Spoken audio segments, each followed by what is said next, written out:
not aggressive. They're not so small. You gotta worry about.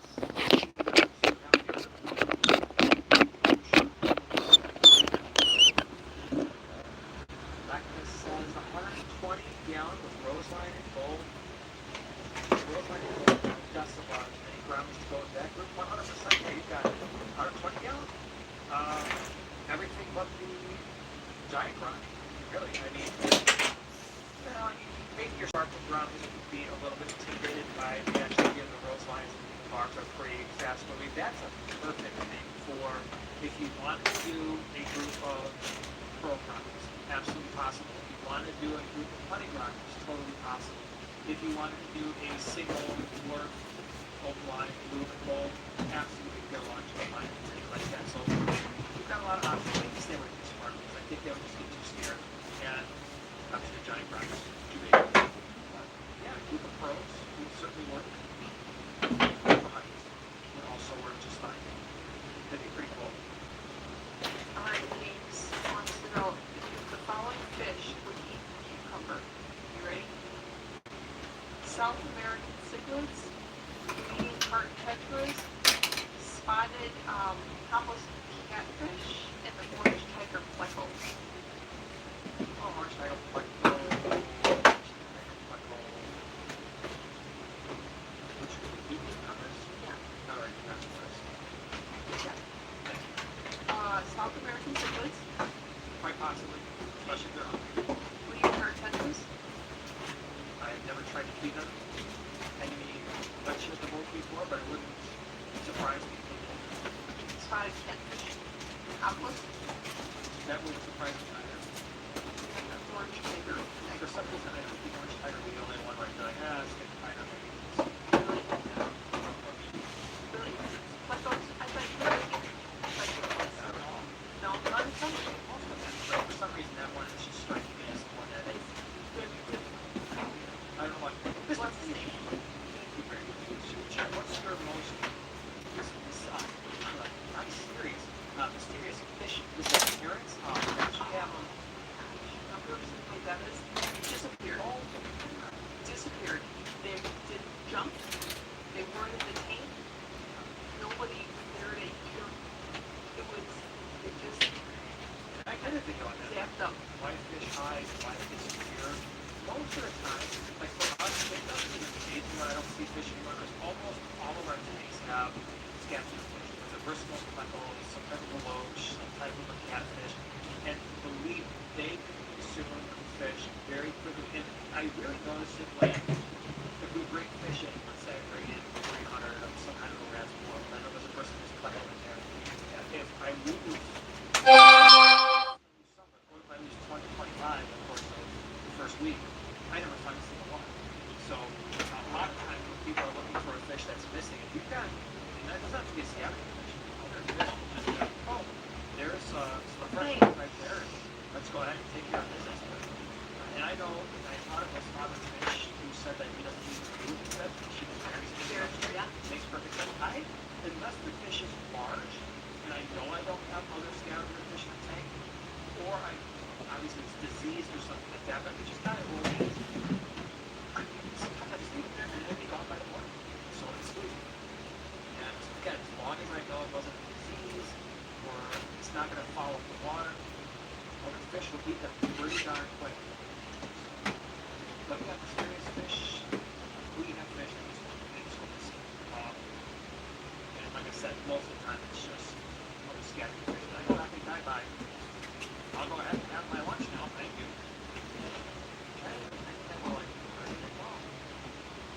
We started that. Yeah, that was the biggest mystery. Yeah, I think you're right. I think the better mystery is the mystery of the mystery of them all. Ooh, good. What's up, Joey? What's going on, man? Glad to see you're all healed up. Thank you, Chris. Hey, Team Pride Night. Happy to say hello. I hope all is well in Michigan. See you soon. Also, Giant Ronnie. Yeah. RTG, right? It's RTG. And the pros are my favorite. Yeah, you would know too for sure because you've had Giant Ronnie. What do you think? Smallest tank that you'd recommend?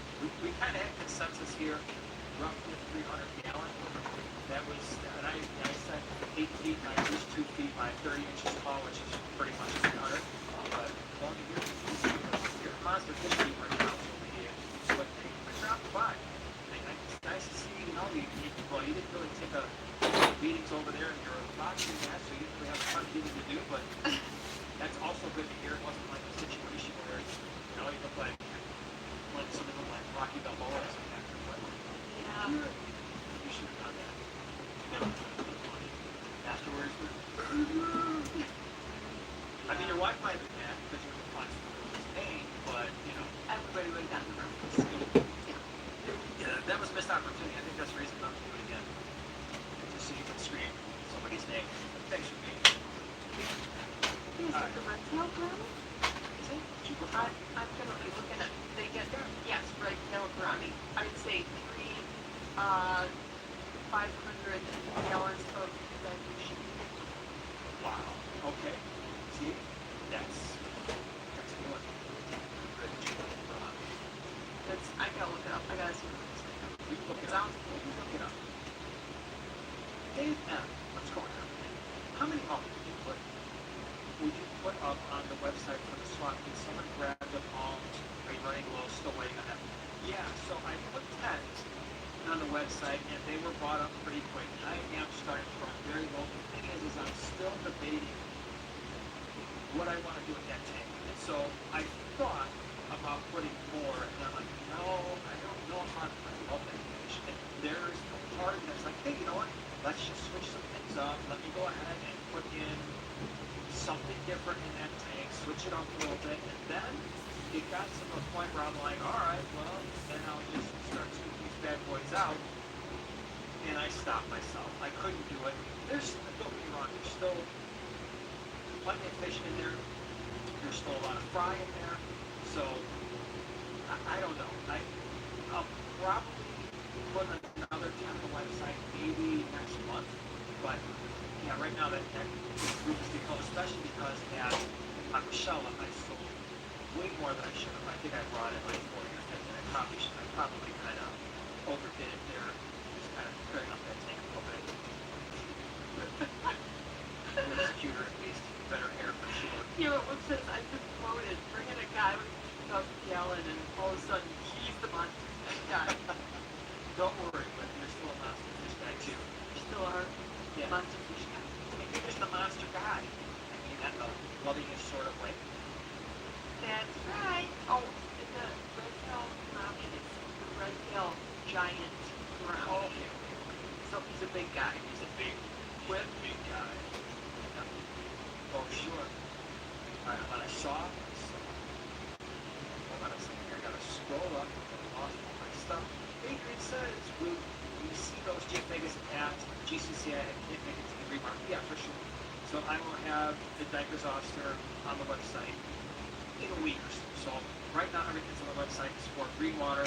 Once Greenwater happens on Saturday, I'll have inventories, and then early next week I'll have the GCC inventory up there, and I am 99% sure we will have more of those geophysics Diapers Officer on the website for GCC, most likely for quads, because I got a decent number of them because again they're pretty, I wouldn't necessarily say they're super rare, but they are definitely less common than a lot of the geos, especially like the Cervantes group. We've got the like Millerite, Mendocima, Alpine. Those are somewhat common. Tapajos are somewhat common. These Diapers Officer are a little bit less so.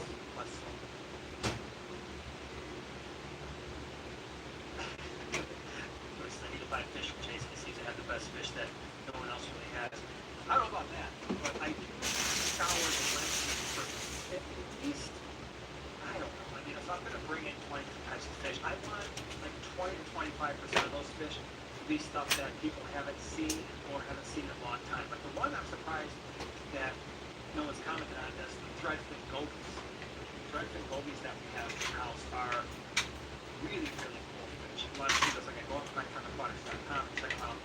That picture is a really fired up male, but I wanted to kind of give you an idea of what they can look like, and they're almost full size now, and they're super interesting.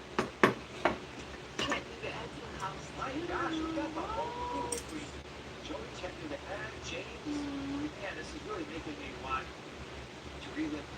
Yeah, we don't have your money here.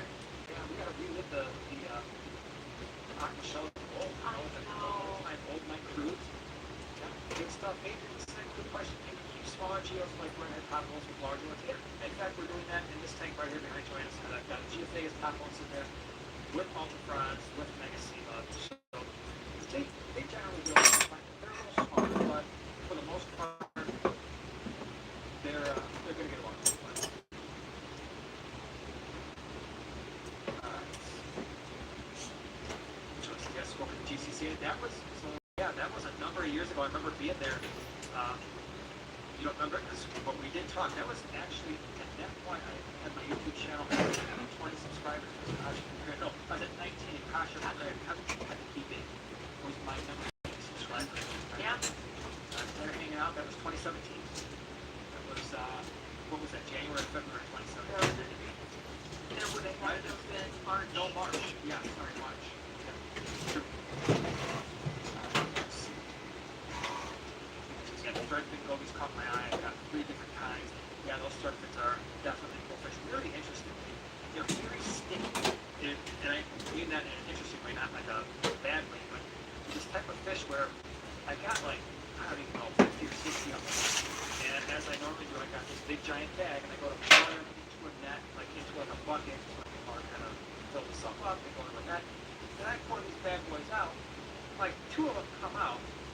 And the other 48 or 68 or however many I had are stuck in the plastic bag with no water. And I'm like, you have got to be kidding me. So I had to pour the bucket and the bag and switch them out. And then I just had to take the cup by hand one at a time. And then I got this goby. And I'm putting it in the tank, right? So you've got a goby in your hand. It's about that big. And I'm putting it in the tank and it's just stuck in my hand. I'm like, get off of my hand. And finally I was like, oh, wait a minute. Yeah. I'm out of water. I'll stick that glass over there. Like, anything, just get out of my hand. I got more of these to touch now. You guys can't just pour out of the bag like a normal fish. But very interesting. Yeah. Oh, yeah, Rodney. These snakes didn't grab me. What size tank for them and water parameters? Have you already had snakes? Once. Yeah. When we had them, they were 20. But that was another one, what I remember, where they didn't get long, and I think that was another one like the Samurai, where it was like, you know what, I think they would have been much better off in black water with a pH that was certainly sub 7 with a pH and cage in the mid-single digits, because they just didn't do well in our water parameters. Anderson, any issues keeping shrimp with sparkling runs is a great question. Shrimp will most likely go back. But if you've got a big breed group of shrimp and not that many sparkling brownies, I doubt they're going to put a huge dent in the populations. But if I was like, hey, I just got this group of half a dozen shrimp and I've got half a dozen sparkling brownies, they're at 20, I don't know if I would expect to see a ton of shrimpers. You guys associate, unfortunately, no, and it's mostly because aqua shell is the first week in November. The OCA and aqua shell traditionally have always kind of butted up right against each other. It's like a week or so. And then we just don't have enough time to kind of like come back, recuperate, and then be back and gone again. Because OCA is, by the way, OCA is a great event. So for those of you like, oh, I can't take it to aqua shell, it's too far, the time is not right. Especially here in the Midwest, the OCA, the Ohio Cichlid Association Extravaganza, is in Strongsville, Ohio. It's a really fun event. It's a club event, but they have very solid speakers every single year for 2 or 3 days. It's a long, I'm going to start to say it's a longer event. I believe it might start on Thursday night. You go Friday, Saturday, and Sunday is a massive fish auction. I mean, it's huge. And people are selling fish out of their hotel room. It is, if you've never been there and you can get a chance to go, I highly recommend it. It's a lot of fun. It sure is. And very close to the Christmas storehouse. Just throwing that out there. Yeah, so the Christmas storehouse. There's a store. There's a ton of fish stores out there that are. There is a big fish community out there. Fish store right there. Oh my gosh, I'm drawing a complete blank. Yeah, it'll come to me in a second. It'll definitely come to me in a second. Biggie says, are there any big events West Coast? You know what's weird is all the people that live on the West Coast, and there really aren't that many big fish different. So there was one, I wish Sam Steele would be able to, and maybe some of you know, there was an event that just happened in Southern California. It's usually a reptile event, but they brought in a fair amount of fish vendors, and I'm telling you that I saw Sam, he had time-lapse video, and he said there were 40,000 people there, and I would believe just based on the video that I saw. It was a massive event in Southern California. It's mostly reptile, not life feeding. I can't remember what it's called. It's supposedly happening again next year. It was right before Aquarium Show in Chicago, so it would have been in July. But that's one definitely check out because they're really starting to have fish. Aquaponics, thank you. That's a really nice fish. There's a bunch of them there. I mean, they did, OCA does a fish store hopping. And I wanted, was that on? I don't remember if that was Thursday or Friday, where you just leave early in the morning and you hit like 4 or 5 local fish stores. I've done a ton of fish store videos in that general area, and it was, yeah, it's a lot of fun. The OCA, the Ohio Cichlid Association, and their event coming up in November is the extravaganza. They do a bowl show, which is like they've got a ton of fish that they show off there, which is also really cool. Well done. It's a well-run show. It's been in that hotel for many, many years. The hotel itself, I would guess it's probably sold out. There's a bunch of hotels in the Strongsville area that you could be in. Remember, I said the Cleveland Aquarium is one of the best for freshwater fish displays. That's not that far. So if you went to the OCA, either on the way there or the way back, it's right off. It's in downtown Cleveland. It's right off the highway there. And it's absolutely worth adding that to your trip. And it's, well, I don't know if it's still happening there. Well, I hope it'll be on time. Evan C., thank you so much for your prime time in the last 14 months. Appreciate it. Rescue 3 programs for the 75. They were pulling other fish in the tank. Never seen the girls be aggressive. I haven't either, but you know it's some fish, right? It's, who knows? I have found, this is going to sound stupid, and I'm not going to say it's a scientific observation. Anecdotally, from my personal observation, I have found, at least the blues, the golds, the old lines, when I raise them in cichlid tanks, they tend to be much more assertive than if I raise them in a semi-aggressive, just community tank with just water and tetras and stuff. I think they just pick up on certain behaviors to the point where it's kind of crazy. But you know how African cichlids, especially when they get angry with one another, they will do that shimmy, the real quick shimmy. What they're actually doing is they're like sending water current. And from what I've read, it disrupts the lateral line of the other fish. So they just do this real shimmy. I've seen Ronnie's beautiful Oakland do that. And I've never seen that before. The other fish never do that. African cichlids was the ballast. No, it was the weirdest thing. And I think they learned it from the cichlids. It's crazy.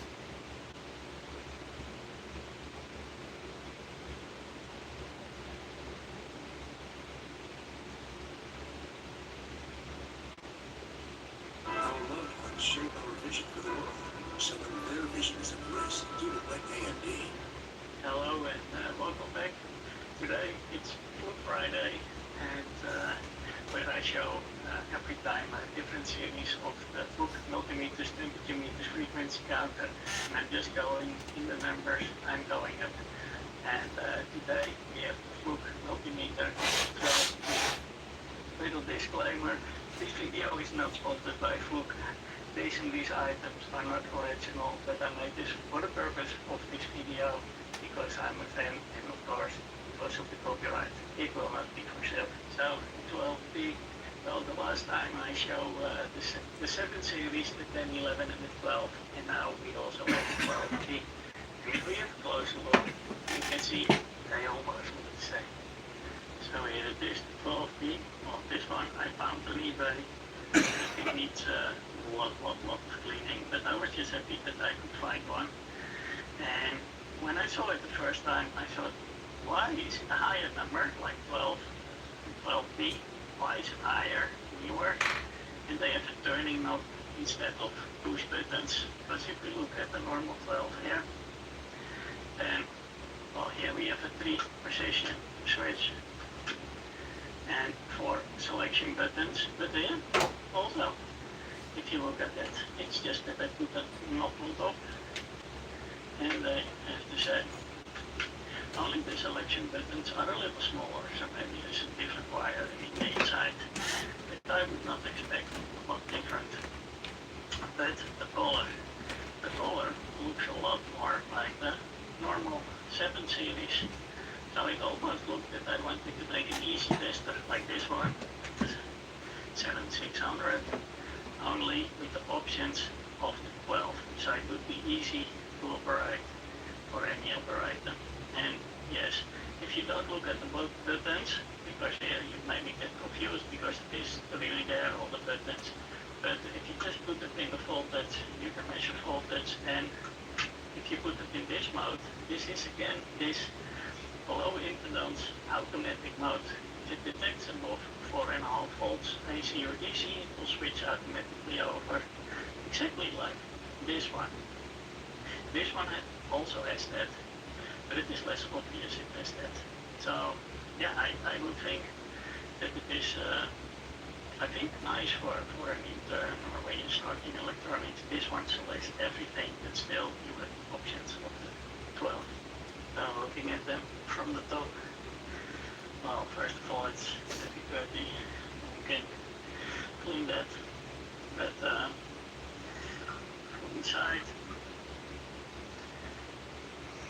and from the back, I would not be surprised if it is exactly the same inside, especially when you compare it to the 12 that I already tried to compare the boards. In the boards you can see the same, it's just that the buttons are different. So I have another pen, so I will open that one to compare that. That one also needs cleaning, so then I can do 2 in 1. And I'm really wondering if I can get this one just as nice as this one also. I also have a set of cables with it. It's official Fluke, but yeah, they look just as good. I think it may be used in a car shop full of oil, but it is just in a production environment.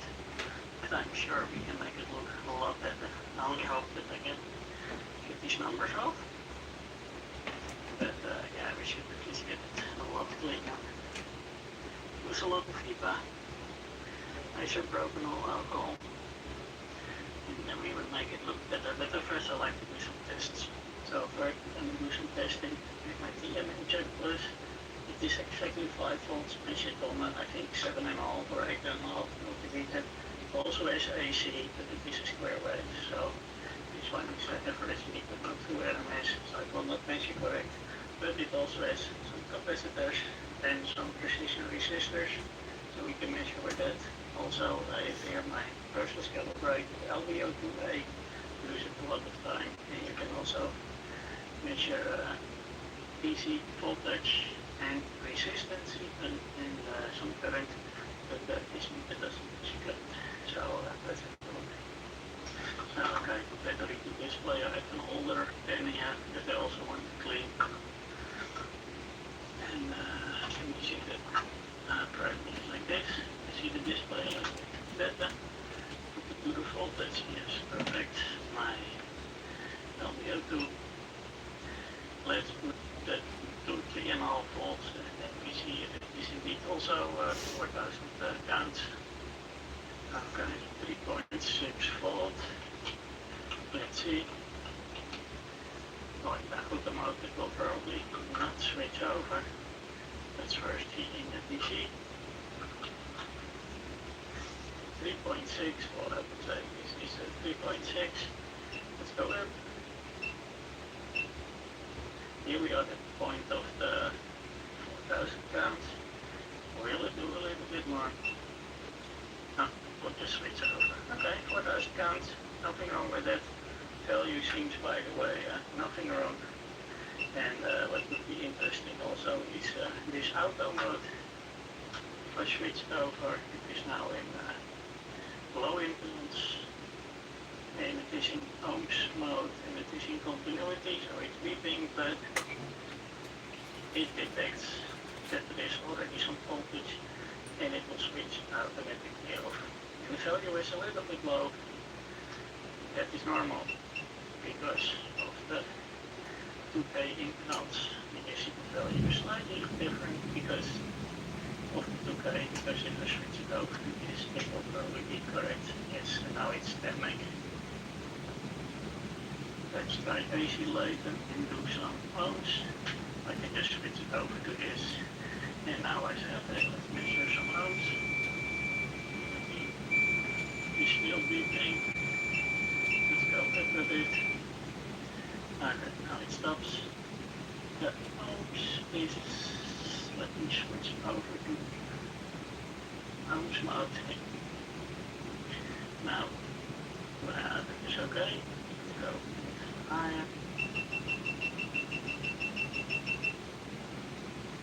300, yeah, that's better. Go to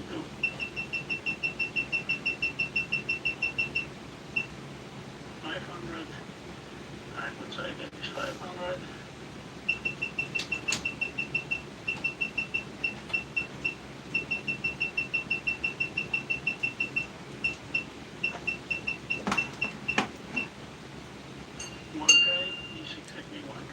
I saw that also with the 10 and the 11 and the 12 that the ohms measurement is really spot on, and the voltage was usually 1 digit up or 1 digit down, and when it switches on a bit longer it gets better. If I switch it back 4 volts, no problem then. Okay, the DNM check plus. I will put it in the high impedance mode. First, just DC. And it is indeed exactly 5 volts, no problems there. I think if I put it in the lower impedance mode, it will probably just a little bit less because of the impedance. Maybe not. Yes, you see, that is just the load, the low Z, it says here in the bottom, the low Z. It's a low impedance because of the automatic. Out here it's high impedance and it's spot on. Let's try some AC and it will not be correct because it's not true awareness. Switch it over to AC and what we expected, it is higher because in average is more. Now we can also do some resistance testing. Let's go to ohms. Auto mode is, let's see, some precision, 100 ohms, 100, 1K, yes, 10K, perfect. I saw that also in the others, they are very good at that. And let's see if we can do some caps. That was not a problem. Let me see. Caps mode. 1 microfarad. It is 0.1. That is 0.1. 0.01. That is, yeah, and the other one is probably too low because that last one we are not going to see, I think. Yeah, we see. That worked better than mine. 10, 11, and 12 anyway. And now it's 0. Yeah, it does. Actually, it does that very well. So then this 12B does exactly the same as the 11 and the 12, the other series. But it actually says 12. So the biggest difference between the 11 and the 12 was that there was this min-max version with also time walking when that happens. So let's see if that works exactly the same. Okay, the min-max. We want the out of ranging, so we put it in the middle. And I put 5 volt there on the LBO2. So we should have 5 volts. If I now activate the min-max, it is now activated and the scale is locked. Or it's in manual ranging. Now if we do a little left, it will register that. If I go down and I go back up, it doesn't beep because the last highest register was already this still. if we go one higher in Impedance. So there is a new max. We go down. We have now the new minimum. It will be new minimum. It will be the go up again. Now we've been, because we have no new lowest or new highest. And that's it. Now we should be able to scroll through it. So the maximum we measured was 532. Apparently that is an overshoot. And the minimum was also the 0.02 overshoot. We saw exactly the same in the 12 also. And currently it is 5. So keep pushing. We switch it on. Now we can apply the voltage. It will get to the scale where we want it to be.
How's it going, ladies and gentlemen? Today we're going to check out the Fluke Networks IntelliTone Pro 200 LAN toner. I'm going to show you how to use this sucker. So this is the piece that you'll be using most of all. You got your, we'll flick it over one thing. You can see a service. You can see if what you're using is actually on network. Flip it over two. Then I'm going to tone through the lines. And 3. Honestly, I don't know what that's for. That's for ohms. I don't know. This stuff's for telephone, but I mainly use this for network. I'll show you how I tend to use it. So you get your different kinds of cables in there, but yeah, I'm going to just use mine for networking.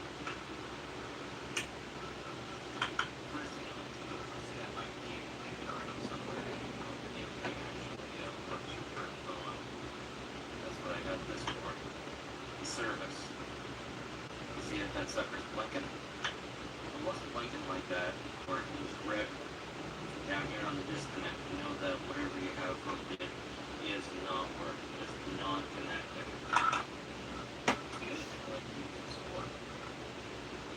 Is for the tone. So right now this thing is sending a tone through the cable. And with this, I can figure out where that is. So if I put it right here, and turn the volume up. When I get anywhere near it, it should start going off. Come on.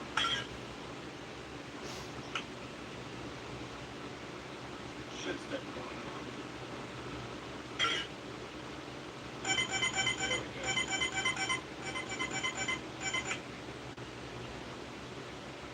The battery's a bit. Anyways, so that's if you're looking through a wire area. This is for a low area.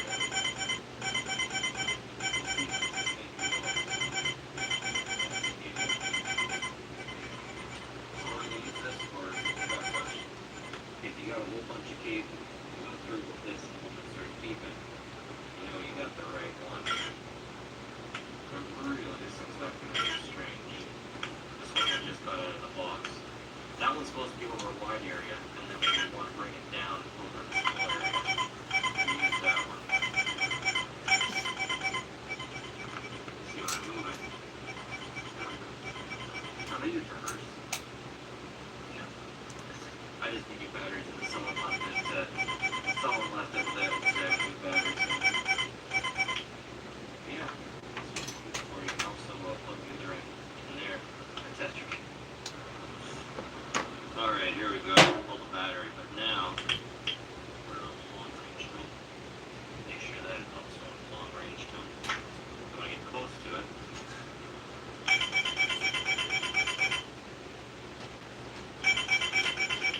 then if you want to get even closer range, put it on that one. I'll figure out exactly what we want. That will help you figure out also which tone you're looking for. But that one can be used for telephone. That way you know what you're looking for. So it's definitely great for finding out exactly where your cables are, and for finding out where your cables are, and for testing. Stuff's really good. Along with group network stuff, it's really rubbing. It's the only problem I ever had sitting here. I just had to pull the battery and plug it back. It's really good stuff. You can use for much more than I've shown you. But for as far as I use this thing for, it's awesome. And that's it's good stuff. Have a good one, folks.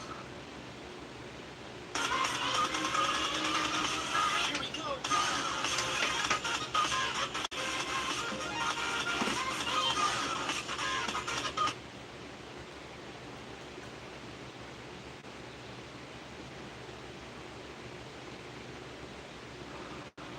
How's she going?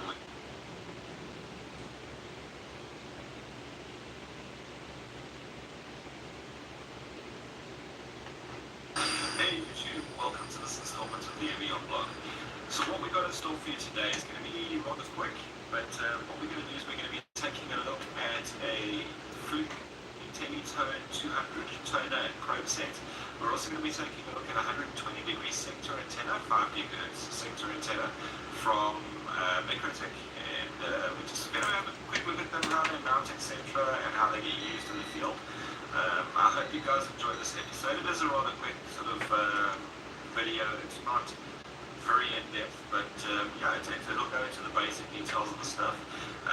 Then something else we're going to take a look at is this will go over here. I was asked a question the other day, how can I power a 24 volt BOE type system on a 12 volt gel cell battery, for example, for micro backup? And this is the answer here. So we're going to take a look at this on the bench, and you guys can decide from there what you think. Let's get straight to it and get straight into the episode. Right, so welcome to this review of the Fluke Networks IntelliTone Pro 200 toner and the IntelliTone Pro 200 Pro. Now this is what I believe the mid-range Fluke Pro toner Pro, whatever you want to call it.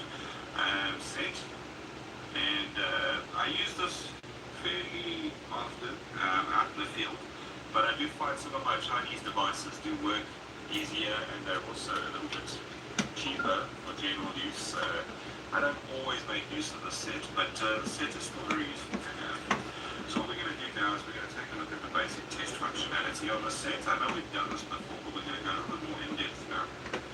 So the simple way of doing a test, we've got a little cable. We want to test this with a piece of Cat 6 UTP patch cable. You basically slot it into the toner. Now, bearing in mind we're doing a cable test to see if the cable is working properly. Let me give us a little bit more room in here. And there you have it. Right, so you're going to run this down to cable map. And this one here, you would rotate it to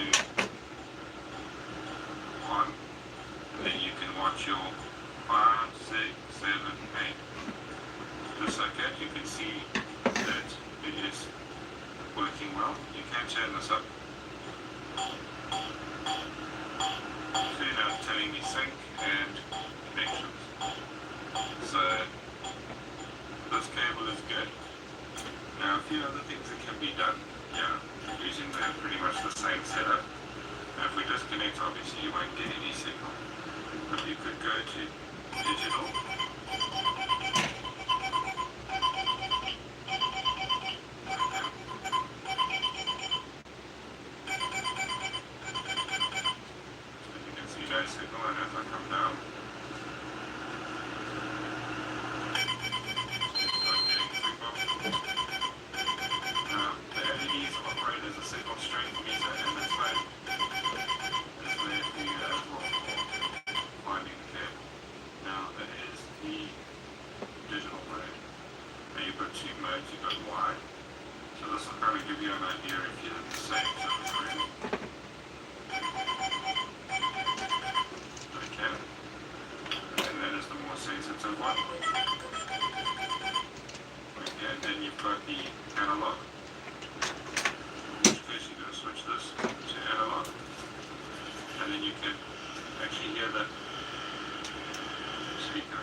Individual cable trays.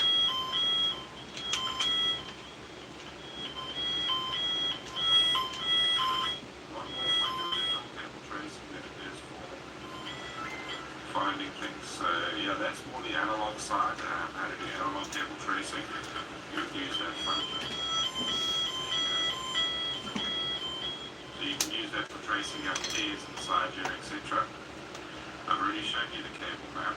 Now I'm going to switch this device off and show you some of the bare functionality of this device here on its own. So I'm showing you guys the mapping functions. We also have an impedance function or a resistance function, and we have a service function. Right? If you go to the service function and we, let's say for example, we bring in some data cable. Let me just do that.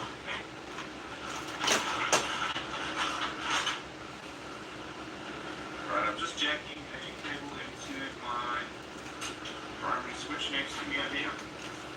And I'm bringing this cable, which is now hot with cable with signal.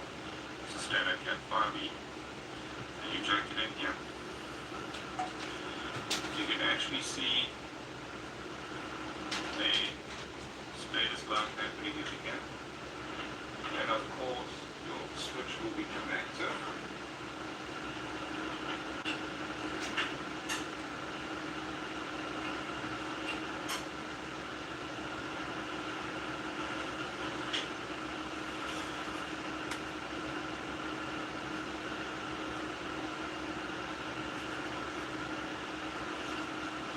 See there, we've got activity flashing, so that's just telling me that that is active network. You're unplugging it, gone, so both ends of the cable now. So yeah, that just shows you that the network is active. Now this specific device does not trace out, let's say, where cable faults are, whatever the case may be. But what what it does do is give us a broad stream tool for tracing and testing Cat5 cable. I'm just testing that same green cable now, plugged it in on both ends. As you can see, everything's fine. So, happy days. Now that we have a slightly better idea of how this device works, we can obviously make use of it more out in the field. Now, with this device, I recommend getting yourself a couple of these jumper cables, either make them. It does come with sort of this type here, flat cable. I've made 2 or 3 extra ones. And then of course, if you're doing individual pair tracing, you have these. These simply just connect in at the top over here, like so. And then you can attach these clips to whichever wires you're trying to trace, and you're good to go. So yeah, that's it for the Fluke IntelliTone Pro 200 toner and probe. Very, very nice piece of kit. Like I said, I do use it from time to time, but probably not my favorite, but still a nice piece of kit to have. And if you take your work seriously, then Fluke, if you know anything about electronics test meters, Fluke are one of the best in the market. So, right, so here we have the Garuda board, MH15S. This is a 5 gigahertz, 120 degree sector antenna. Don't have much information on here. The box isn't very labeled, but it does have Macrotech Garuda board, and 15 inch. So let's slide the box open.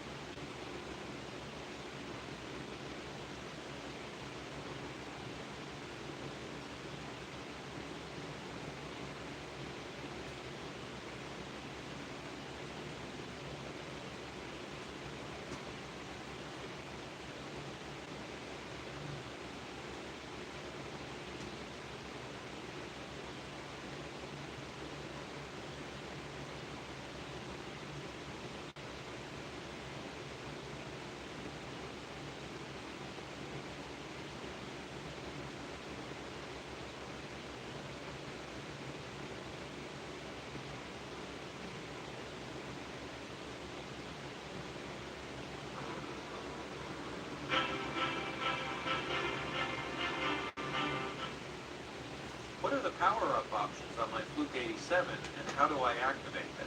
There's several unique settings that you can work with your Fluke 87 that are enabled on power-up, and these are activated by holding in one of the function buttons while you turn on the meter. For example, if I want to disable the automatic power-off, I would hold in the yellow button and turn it on. This will disable so the meter will stay on. Otherwise, it will automatically power itself off after 30 minutes. Another function that you can enable is smoothing by holding in the range key and turning it on. This will smooth out the display so you take multiple readings before it actually displays them. One of the other power-up options is if the beeper, you would like to disable the beeper, I hold in the continuity key, turn it on, and that will disable the beeper. One function that is very useful if you're margining resistors or want to see relative measurements, if I hold in the relative button and turn it on, what it does is it turns the bar graph into zoom mode. So now the bar graph is going to show a much amplified scale. If I hit relative, now it'll take the current reading, put it in the middle of the bar graph. If the reading goes higher, it'll go this way. If the reading goes lower, it'll go this way. You can actually see how a signal is varying around the initial value that you took. So these are power-up options that are available on your Fluke 87.5. And as our founder, John Fluke, said, the customer is always entitled to a little bit more than he paid for. So these are functions that are in your Fluke 87 that you may have not known how to take advantage of.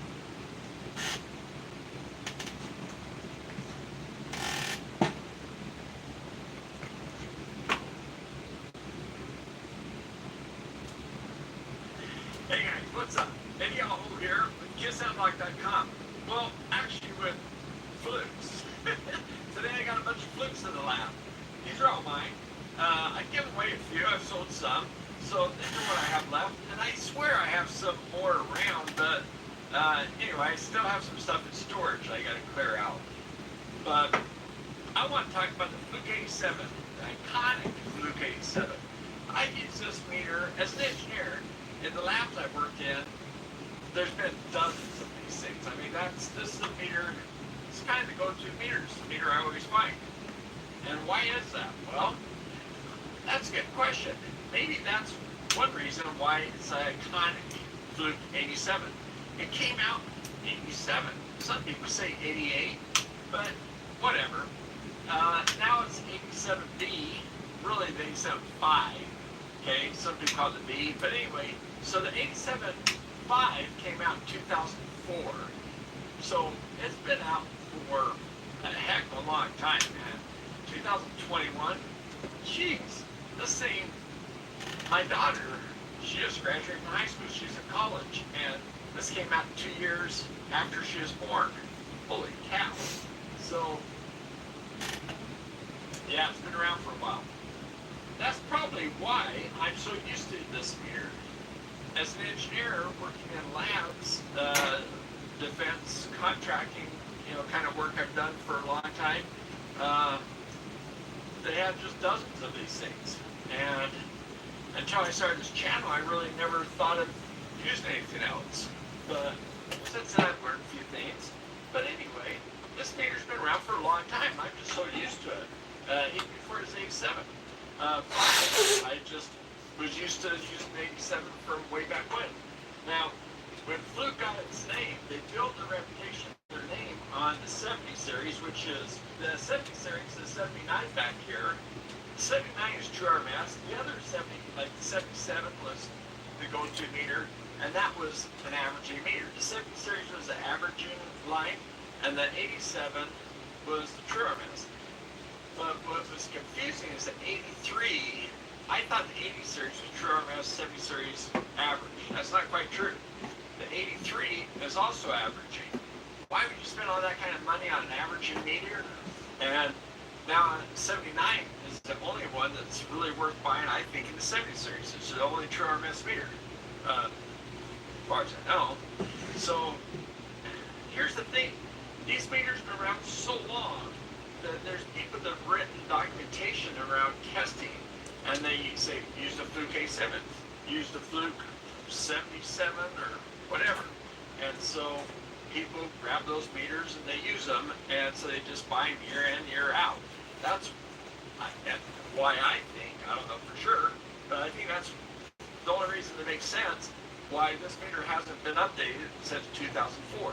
Now, sorry, they came out with the 87 Max. What they did with that, they improved the IP rate, ingress and protection rate. We'll talk about that in a few moments. So let's just come over here, take a closer look at this meter. I'm going to show you what Fluke calls the secret operations of this meter, the power-on modes. Now, I swear on the earlier Fluke 87, it was printed on the back. But anyway, my batteries are dying in this meter. I'm not a fan of Fluke 289, by the way. It takes a bunch of batteries and it sucks through them fast. And it's a big, clunky meter. The Fluke 189, right over here, that's my favorite Fluke. But this is not the Fluke 87. Let's come over and take a look. Alright guys, so here's the iconic Fluke 87, alright? And like I said, it came out in 87. I think officially in 88, but 87. The 70 series, this is 70 series, it came out in 1983. And the Fluke 80 series replaced the Fluke 8060. This meter was and is an awesome meter. It's not automatic, it's manual ranging, but this is the one that the 80 series replaced. The 70 and 80 came out, and right here you can see this is 79. They had the 77, which was a really popular meter, but they were not true RMS, the 70 series, until they came out in 79. The 80 series were the true RMS, and actually only the 87, and numbers larger like the 88, but the 85 83 was not your RMS. Also, the 87, you can hold this down and it switches it to the 20,000 count mode, high res mode, okay? So that was the other thing they did, where before you had is one of those secret, turn on things. You had to hold a button and turn it on. And the other thing they did was they made the change to the battery door. We just pop it out of its case. Case holds it in there pretty firmly. You see calibration sticker, which we're going to talk about that, okay? And it was calibrated by Fluke. Calibration date here. So they added this, where you can unscrew and remove the door to get to the battery. It's a 9-volt battery. So I'll just show you that. And in this one, you can see this screw's been broken. So, and by the way, the battery compartment, it's shaped with this plastic thing that holds the battery inside there, so it's well kept inside the compartment. But there's your 9-volt battery compartment. You can see the PCB, but yeah, it's kept in here, so when you do get calibrated, you don't have to break the calibration sticker to get to the battery. Now, while I have this open here, let me bring it up a little bit closer. You can see the CE, the CSA, the UL, the BDE, and I think this is Australian, the check mark, the TUV, so you can see all the safety agencies. And by the way, in '96, they did not have the categories for these safety agencies, so they did not have these back in '96. It was later, in the Fluke 83, I believe, or the Fluke 87, when it finally came out with the categories. One more thing I can point out, it's made in USA. At this time, Fluke 87 is made in USA. Now, the other thing I'd like to point out is this rubber seal. It doesn't really seal it. This thing only has 19 rating of 30.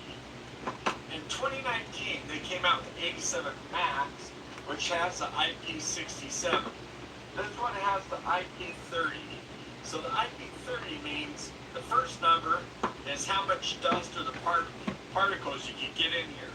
And a 3 is like 2.5 millimeters, I believe it is, that you can stick in any orifice. Probably these holes down here. I don't know. But that's the 3. The 0 means has 0 moisture safety, or it's not ready for any moisture at all. That's why the humidity, even when the temperature's raised, the humidity rating is even lower. I forget what it is, it's like 70%. One thing you may have heard about these meters is they have a ghosting problem where the image just starts losing segments. I've had that before, where I've taken them apart, cleaned the zebra strips inside, the little rubber strips that make contact with the display and the PCB, and you clean that and then put it back together and they make contact again. There's also kits you can buy on eBay for I think it's $15 or $16 to replace the pink ones that have more of a problem with the gray ones that kind of got rid of some of that. But a lot of that has to do with the IP rating. They get moisture inside, humidity, and it breaks down, or probably builds up a little corrosion, I guess, or something. But anyways, that's one of the problems with these displays. Okay, well, I have it out of the case. I'll just bring up that it does have a little, like a rubber skid here and rubber skid here. So if you're using that outside the case, it does have a little bit of a skid there. Otherwise, there's no stand. It's, it's pretty smooth. And they're also meant, the case is designed, I think Fluke thought this was a selling point, that you could put it in backwards to protect the display. But really, you're just going to buy yourself a bag. Hey, if you're the kind of guy that's going to spend the kind of money it costs to buy one of these, you're going to spend no money to buy one of these and put it in, right? And when you get one of these, pocket your tools in, your manual, and they're pretty big for your testing and all that. And actually, the newer ones are even yellow, embossed, and black. And another thing, while I have it out of this case, I just want to show you this little clip that you buy separately. These things, I forget what they are right now. I did a video talking about the cost of these, and you can hang it by this little guy here on the cabinet door or the magnet, but it slides in here and it grabs right here. So that kind of shows you what it looks like from this point of view. When the meter's inside, then you can see how when you push this in, it grabs it right there, okay? And you have to push this down and pull it out. That's how it holds it. So, alright, well anyway, that's the magnet, you know. You got your stand on the back too, right? And these stands, it's rubber, so you really can't break these. I've seen these get malformed from doing too much prying, where they don't really hold in well, but pretty much they're hard to destroy unless you really try or just over long periods of time. Unlike the newer meters, which by the way, since we showed you the Fluke 70 series and the 80 and what it replaced, what replaced this meter besides the 88 and the Max? This one, 189. In my mind, the best meter they made. Unfortunately, I think they thought it was going to take away sales for this because it's too close in size and so much better for not that much more money. So I think they got rid of that and went with this big behemoth. I don't like this meter, it's just too big. This is not, it's my most expensive meter, but it's a meter I don't use a lot because it's just so big. But anyway, this is a 289 versus the 189. Now my opinion, or why they didn't want to replace the 87 with the 189, like I said, that other meter is a better meter. There's so many people that have these on their buy list, you know, labs across the world, a lot of defense companies, military companies that have written manuals about how to do certain tests with a certain meter, and they don't want to rewrite those, and so they just go out and buy these. And even more so, there's plenty of labs, like ones I worked for, where they just automatically go out and buy these meters without even questioning what's out there today. We found out about the 189 and we asked for those, but then they stopped making them. Alright guys, so what comes with this? The magnetic holder does not come with it unless you buy a package. You can buy packages that you get extra stuff. Normally what comes with it is a thermocouple, okay? Type K thermocouple, pretty normal. And these testings, the TL72 these are. And I don't know what they've done with these over the years, but these things are so stiff, they just, look at that. These things are crap. Sorry. They're, in my opinion, they're just garbage. They should not come with an expensive meter. They shouldn't come with any meter. I don't know of any testings I've seen on any Chinese meters, anything that are any worse than this. That's my opinion, of course, but there you go. And they charge like $33 for these, so that's ridiculous. No one would buy these. And these little safety caps for the category 5, they fall off, so we can see that, in my opinion, they're a hazard for category 5, which is the highest category rating, safety rating. They just fall off too easy. Those are garbage. Oh, and I'm sorry, there's some alligator clips that come on those. I don't have they're like 35 or 45 bucks just for the alligator clips. And I didn't get those. I bought this meter used, didn't come with those. But what it did come with, it came in a package. They upgraded this meter when they bought it. And this package, you get these 2 sets of test leads for 90 bucks. Well, 89. And I think right now you can get them for 85 bucks on sale. But these are really nice. They're silicone. They're a little bit longer, super flexible, super nice. And, you know, they just pop off like that. And the alligator clips are really nice. They're insulated all the way on the outside jackets. They have nice jaws on them. Yeah, so these jaws are really nice. And they're soft right here. This red part's hard plastic. The black's soft. This is soft. You can see that. So they did a really nice job, but you pay for it, right? And you get another set, which these are also one of the nicest probes they have, and it also pops off. So there are times maybe you don't want probes to pop off, because they can come off and get loose on you, but these are nice tapered. They have a nice finger guard. They're soft here, soft here.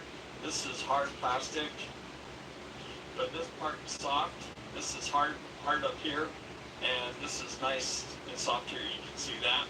Those tips are nice and sharp, and a nice long, you know, they're medium length, I would say. But same kind of, both test leads are the same leads, just with different tips. But yeah, nice ends here to plug in the meter. So yeah, you get these two sets for another $90. But I also got this bag that came with that. This is kind of a junk. I mean, it doesn't hold together very well. You can see that. But there's a divider. You put your meter, your leads on one side, and a pocket here to put other stuff in. But yeah, it's not worth money.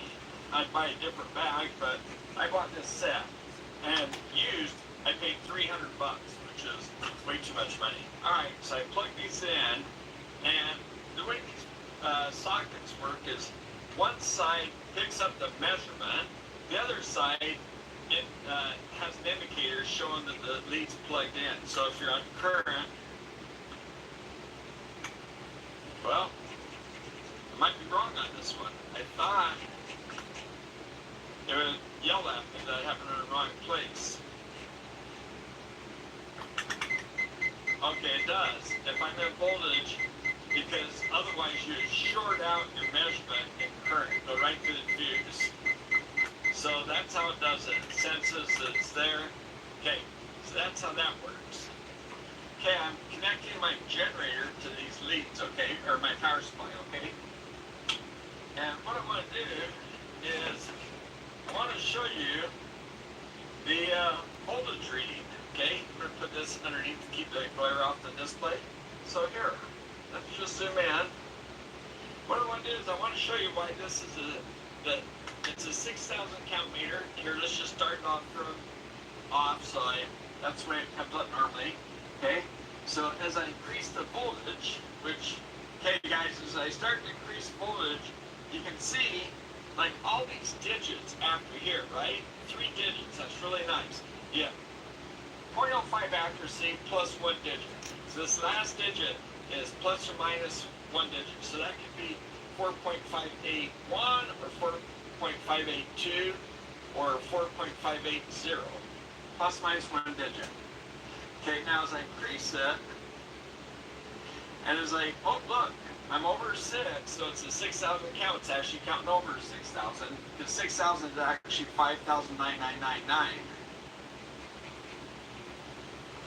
Okay, there we go.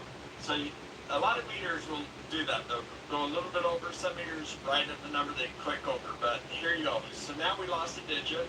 So now it's only a 3-digit meter at this point, where it was a 3 3/4. And the reason they call it 3/4 is this last digit right here doesn't have all segments. There's 7 segments inside there. It doesn't have all of them. So you can't get, for instance, an 8 on this last number over here. Okay? So you get a 6, but it doesn't have that last segment. It's kind of weird, but anyway, 3 3/4. Now if I go to high resolution, there you go, 6.805. Now the difference is that we still have the 0.05 tolerance, but the resolution, okay, we got more resolution because we got 3 digits, but this last one, instead of being plus minus 1 digit, now it's 10. So this number could be 6.815 or 6.795. All right, now it's a 20,000 count. Really, it's $19.99, right? So let's take it up. Isn't that nice? 15 volts plus 3 digits. That's awesome. Now, isn't that great? If we took out the high res mode, we'd only have that. That's a normal 6,000 count meter. Now it's 20,000 count. So why wouldn't you leave it here all the time? Well, one reason is it's a little bit slower because it's got all these digits. Plus, if there's a little bit of noise, you might see these 2 places jump around that might bother you. There's a way to fix that. I'll show you that in a moment. The other thing is in the 6,000 count mode, this display is updating 4 times a second. Now it's updating 3 times a second. Both are great. I like the 19,000 count. or 20,000 count, let's say. Oh, there we go. So we lost our digits. So now, look, we're back to 4 digits. It's a 4.5 digit display. For some reason, when you go over, 20 volts, you just lose that high res display. See, we're at 6,000 count, 20,000 count.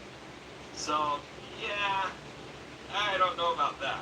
All right, guys, so with all these digits, you could have a little bit of noise on there, and you could have numbers kind of bouncing around, and you don't really like that, and you want it to average or smooth it out. Well, you can, okay? What you do, hold this, turn it off, and this is one of what Fluke calls a secret measurement. You do this, you turn it back on to volts. Notice the fight comes on. Okay? Now you see this little wiggly thing here? That means it's smoothing. Now, watch what happens. I'm moving the voltage around and see how it smooths out the reading. It kind of slows it down and averages it out. So that's your smoothing function. So if you got a little noisy voltage or current, then you put your smoothing on, and all this real refined resolution will smooth out for you. Okay, maybe you're in a situation where you're actually working in a queue or in a lab with a lot of other people. You don't want to have them hear your buzzing, your beep, beep, beep, okay?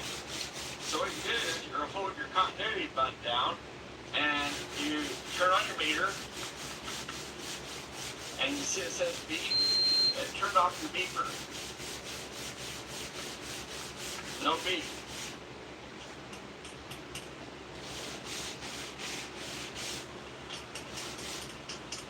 No beep, no sound. So that's how you turn off the beeper. Alright, you know how nice it is to have a relative where, let's say you're reading 12 volts. You're in DC, right? And you're looking at your battery. Maybe you're charged up to there. And now you put your battery charger on. So you put relative on, and you come back a little bit later, and it tells you, oh look, I charged up 1 volt since the last time. So you don't have to memorize where you were before. You can see what the voltage difference. Just an example, relatives can be used for a lot of things. You're measuring current, whatever, ohms, and you can hit relative. Then you can measure the ohms of another part to see the difference between those, right? So here's another thing you can do. Okay, you hold the relative down, you turn on, it has that funny little message there. Then you hold your relative down again. Notice the bar graph, the zero's in the middle, and change it over here. So what's that up to do? See the delta symbol? Delta means change up. So now look, when something changes, it shows it's going negative. See the bar graph? Or, whoa, we're going positive.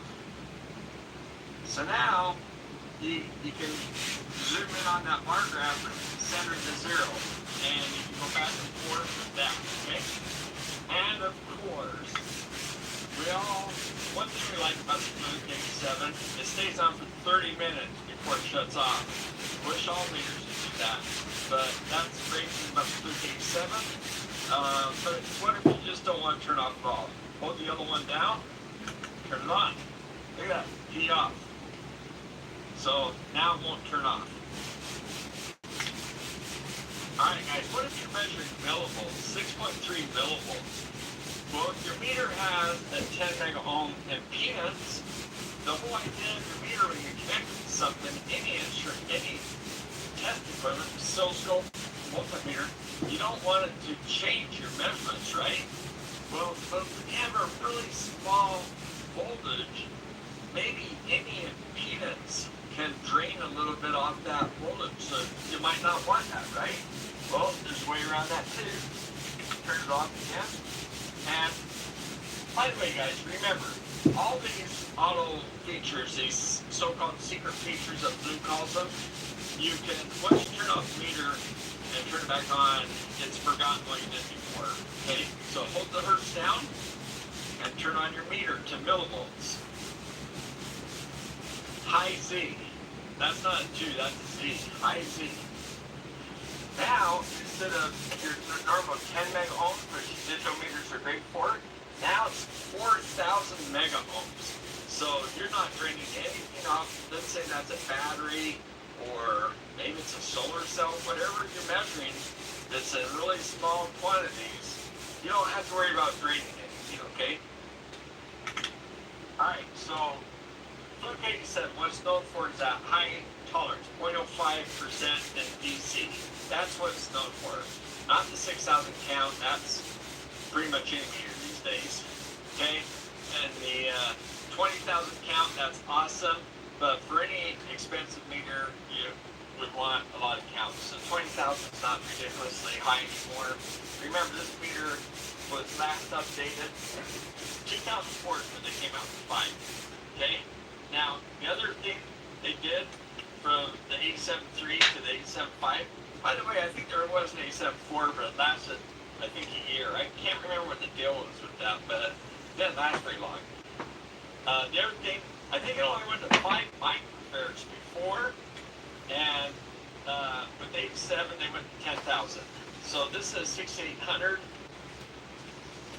Whoops, sorry, just getting the capacitance full. It says, that's a good example. You know how I charged it?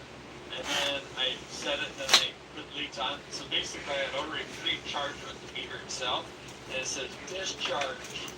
So those, and the Fluke set really fast at reading capacitor. So that's, you got to give them the hands off. I think it's a 9-volt battery that helps that. But it's 6.4 thousand microfarads. So, yeah. So that was 2 examples. The DISC means discharge. And this was discharge, but I charged up the meter when I had the wrong setting. Alright, the other thing the Fluke 87 has, I turned off some of my backlights. I'm going to kind of try to block some light here. It has a backlight, you can see that. But it has 2 levels. You can hit it one more time. It goes a little brighter. It's not super bright. And it has a hot spot on the side, no biggie. But, you know, back in the day when they came out with this meter, that wasn't too bad. And, you know, the reason they have 2 levels is so you don't drain your battery too fast. By the way, one thing, a note on the battery operation is when it times out after 30 minutes, it's still drawing current. Not very much, but it does draw current. So you leave it in that state, go to bed, you come back to work the next day, you know, you might have a battery light blinking, which the meter does show a battery light when the measurements might not be accurate. So change the battery when you see that battery light, but just turn it off. Then you don't have any current drain. But when you let it time off and you think, hey, it's turned off, I'm good, I'm gonna go to, you know, I'm taking off for lunch. No, turn it off, because you're still pulling, it's less than a milliamp, but you're still pulling some current. Alright guys, so let's take the meter, hook it to our generator here, and let's see another thing that's really nice about, you know, your more expensive true RMS meters. Okay, we got 1 kilohertz, 1 volt RMS. There we go. Most meters, most 6,000 count meters will go to 1K. But watch this. Let's go to 10K. We're still seeing 1 volt. Let's go 20K. Look at that. Still 1 volt. How about 30K? It's pretty nice, right? Okay, how about 50K? Let's just jump up. I'll start to roll off. So let's go back to 40K. 1 volt. Now, really the roll off is 0.7, right? So let's go to 70K. Let's try that. Okay, let's go to 100K. So you can see it's reading fairly well with the sine wave up to 100K, right? Okay, now let's change the wave to a square wave.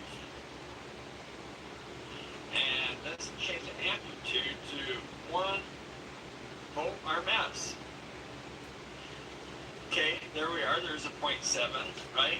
There's 100K. Let's go down to 40K. It's getting closer. It's not like it was with a sine wave where it was 1 volt, right? So let's go to 20K.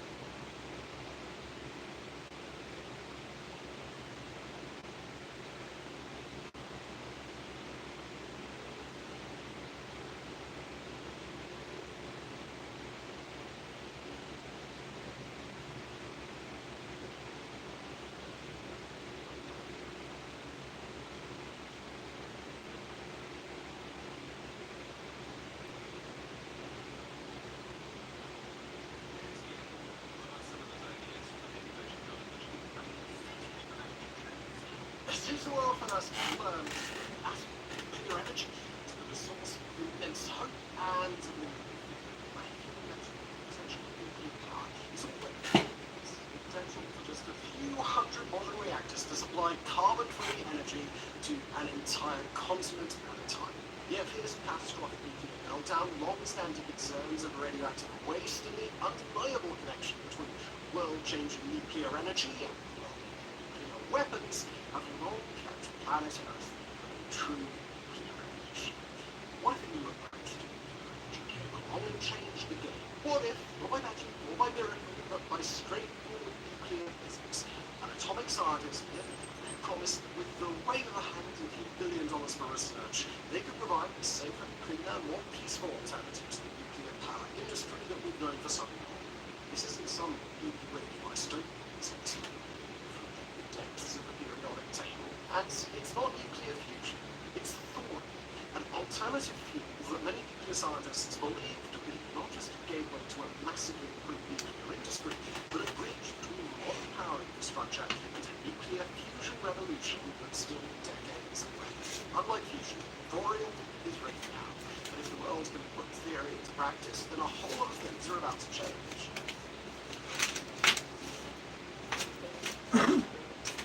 So, meet thorium. It's element number 90 on the periodic table, sandwiched between a couple of elements the average person has never heard of, and for most people in history, thorium's been just another first discovered in 1828, thorium is relatively abundant. It's a silvery substance that can be extracted in small amounts from most rocks and sands. It exists in nature in one single form, and while that form is technically unstable, it decays slowly enough that its half-life is multiple times the current age of the planet. It's also used in light bulbs, high refractive camera lenses, and ceramic scenes named after what's got a front of thor. But the thing that makes thorium special is its properties relative to elements that the world has gotten to know a little bit better in the last century. Uranium. Thorium is situated just 2 spots away from uranium on the periodic table, and unlike uranium, thorium is not a material that can be useful as a fuel. It's only naturally occurring isotope, thorium-232, which is fissionable, but it's not fissile. That is to say, it's an atom that is more difficult to split in a nuclear reaction than uranium is. To get it split, you've got to bombard it with high-energy neutrons, irradiating it until a fissile reaction finally takes place. Uranium-235, the fissile isotope of uranium that fuels nuclear power plants and nuclear bombs, is far easier to trigger into nuclear fission. But when thorium is irradiated with sufficient energy to cause a fission reaction, it produces a different isotope of uranium than the isotopes that the modern nuclear industry relies on. Instead, the so-called fertile isotope, thorium-232, can be used to create an artificial uranium isotope, uranium-233. One is the thorium fuel cycle we discussed today. This is a special sort of uranium byproduct of the fissile reaction that nuclear scientists are really after. That's called why nuclear power by thorium's fuel cycle. Uranium was, well, we'll be diving deep on that in just a moment. But before we do, here are some of the highlights. Thorium is far easier to obtain, it's much more abundant, it creates much safer byproducts, and it is far harder to put the byproducts of a thorium fuel cycle into a nuclear bomb.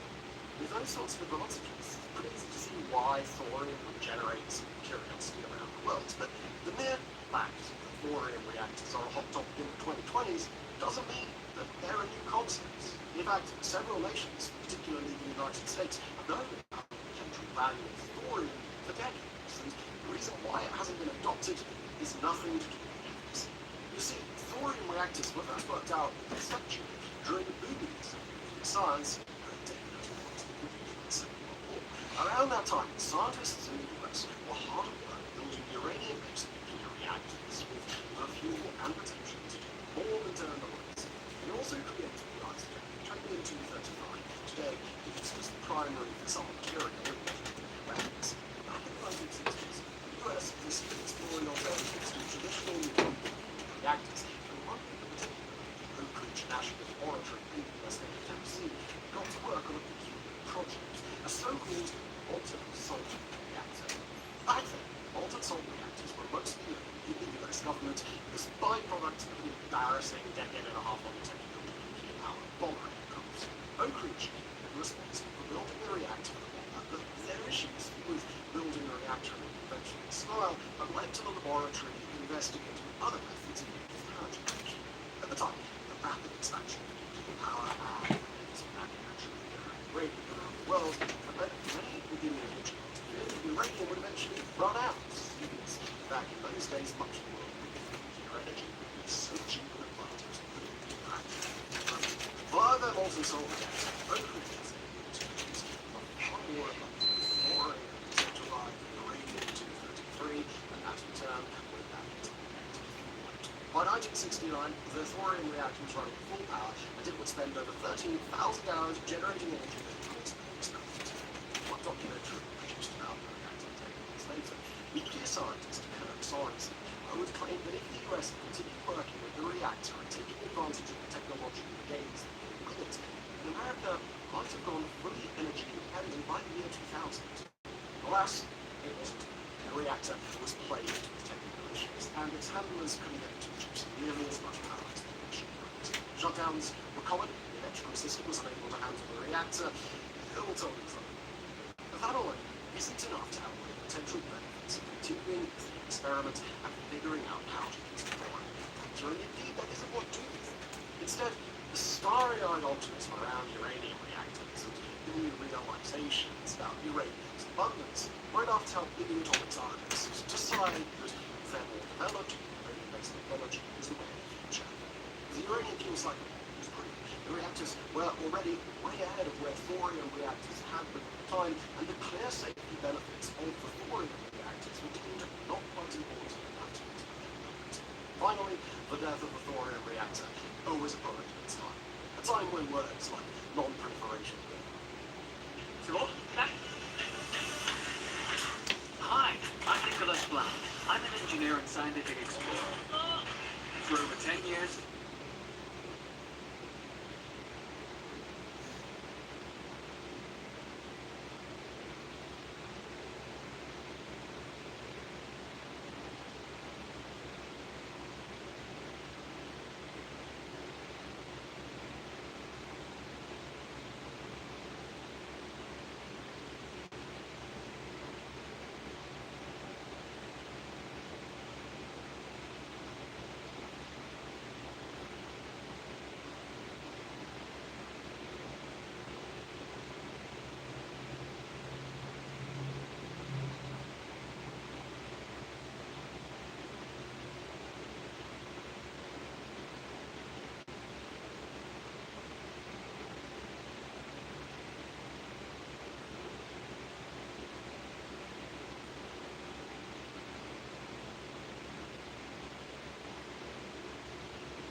Hello there everybody, Sam Street here and welcome back to the railway. Today I'm going over my top 10 model railway mistakes that you should avoid.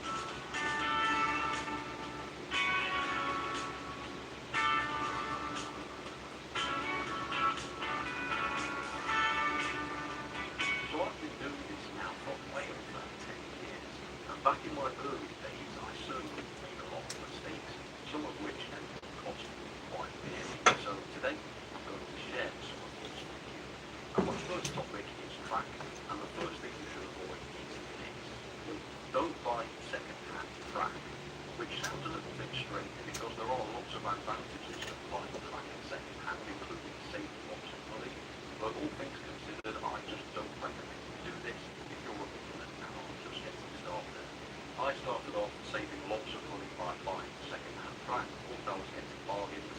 It didn't end well, and I ended up having to tear up my track, replace it with a new track, which cost even more money and time. And if you've just spent an awful lot of time on your model railway getting the track just right, laying all the ballast, doing the scenery, and then you realise that my track is no good, I've got to rip it up, it's incredibly soul destroying. So why not? What's wrong with the second hand track? Well, the surface of your rails is a very delicate thing, and these have to be taken care of. If these become scratched or damaged, they'll get dirty faster, which can clog up your entire model railway, and it will stop power getting to the trains properly.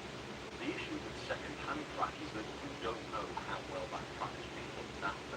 It might look okay if you inspect it visually, but these scratches and nicks can all be there on a microscopic level.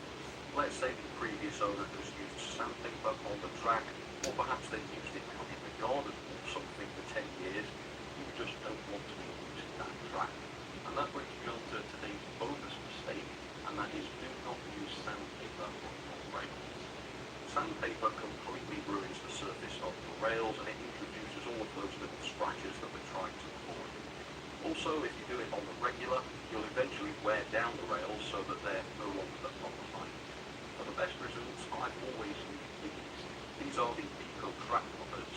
I use this regularly, and it keeps my track absolutely perfect. These have been carefully designed to be just abrasive enough to remove all the dirt, but not too abrasive as to destroy the surface of the rails. And if you're interested in the Eco Track rubbers, I can have an available in the description for you. The other issue with second-hand track is the material the rails are made from. Older track is made from steel, and steel corrodes and rusts, and it gets dirty much faster than modern track, which is made from nickel and silver. So if you're buying second-hand, there is a danger that the track is made of steel, and that's really no good. So if you do decide to buy second-hand track, make sure that it's nickel silver, which is this kind of slightly brassy coloured track, and not steel, which is obviously more silver in colour. The next mistake is one that concerns laying your track, and it's one that I learned the hard way. So if your railway is going in an attic or any place where the temperatures can vary wildly, you need to allow for heat expansion between the track pieces. If you jam the rails together without allowing a gap, when the metal heats up, the track will warp and twist, and your trains will derail. And there's a couple of ways you can avoid this, and the first way is pretty neat. All you have to do is wait until the hottest day of the year and lay the track. This means due to the heat, your track will be expanded at its maximum, and then during cooler weather, the rails will sort of shrink back to their normal size again, and perfectly sized gaps will form naturally. But the problem with that is most people obviously don't want to have to wait until the hottest day to lay their track, so if that's you, you need to include the gaps manually. There are good and bad places to leave gaps though. Don't leave gaps, for instance, at the start of or partway through curves. This is just asking for trouble, and gaps here could cause derailments. The best place to include a small gap, and you only need about a millimetre, is along your strings. I didn't do this initially with my double layout, and during the hot summer months, my track would sort of push itself together and bow up like this, so that I couldn't use my railway, so I actually had to tear out sections of track, include some small gaps, and now it doesn't do that. It's almost quite magical. I did do this on my TT and N scale layout though, and this track experienced no problem at all this summer. Do bear in mind though, obviously if you're keeping your model railway in a temperature controlled space, you've got something like air conditioning for instance, probably don't need to worry about this. Next up, don't just power your layout in one place. Rails are connected together electrically using fish blades, and these can work great, but it's not a good idea to rely on these entirely to power your whole railway.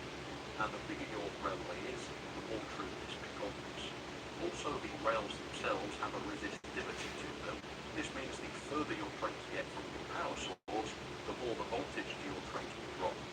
On analog, this will mean that your trains will slow down as they get away from your controller. Don't mind seeing that too much. And on DCC, the top speed of your trains will be reduced because of that. To get around this, you should try and power your loops of track in as many uniform places as possible.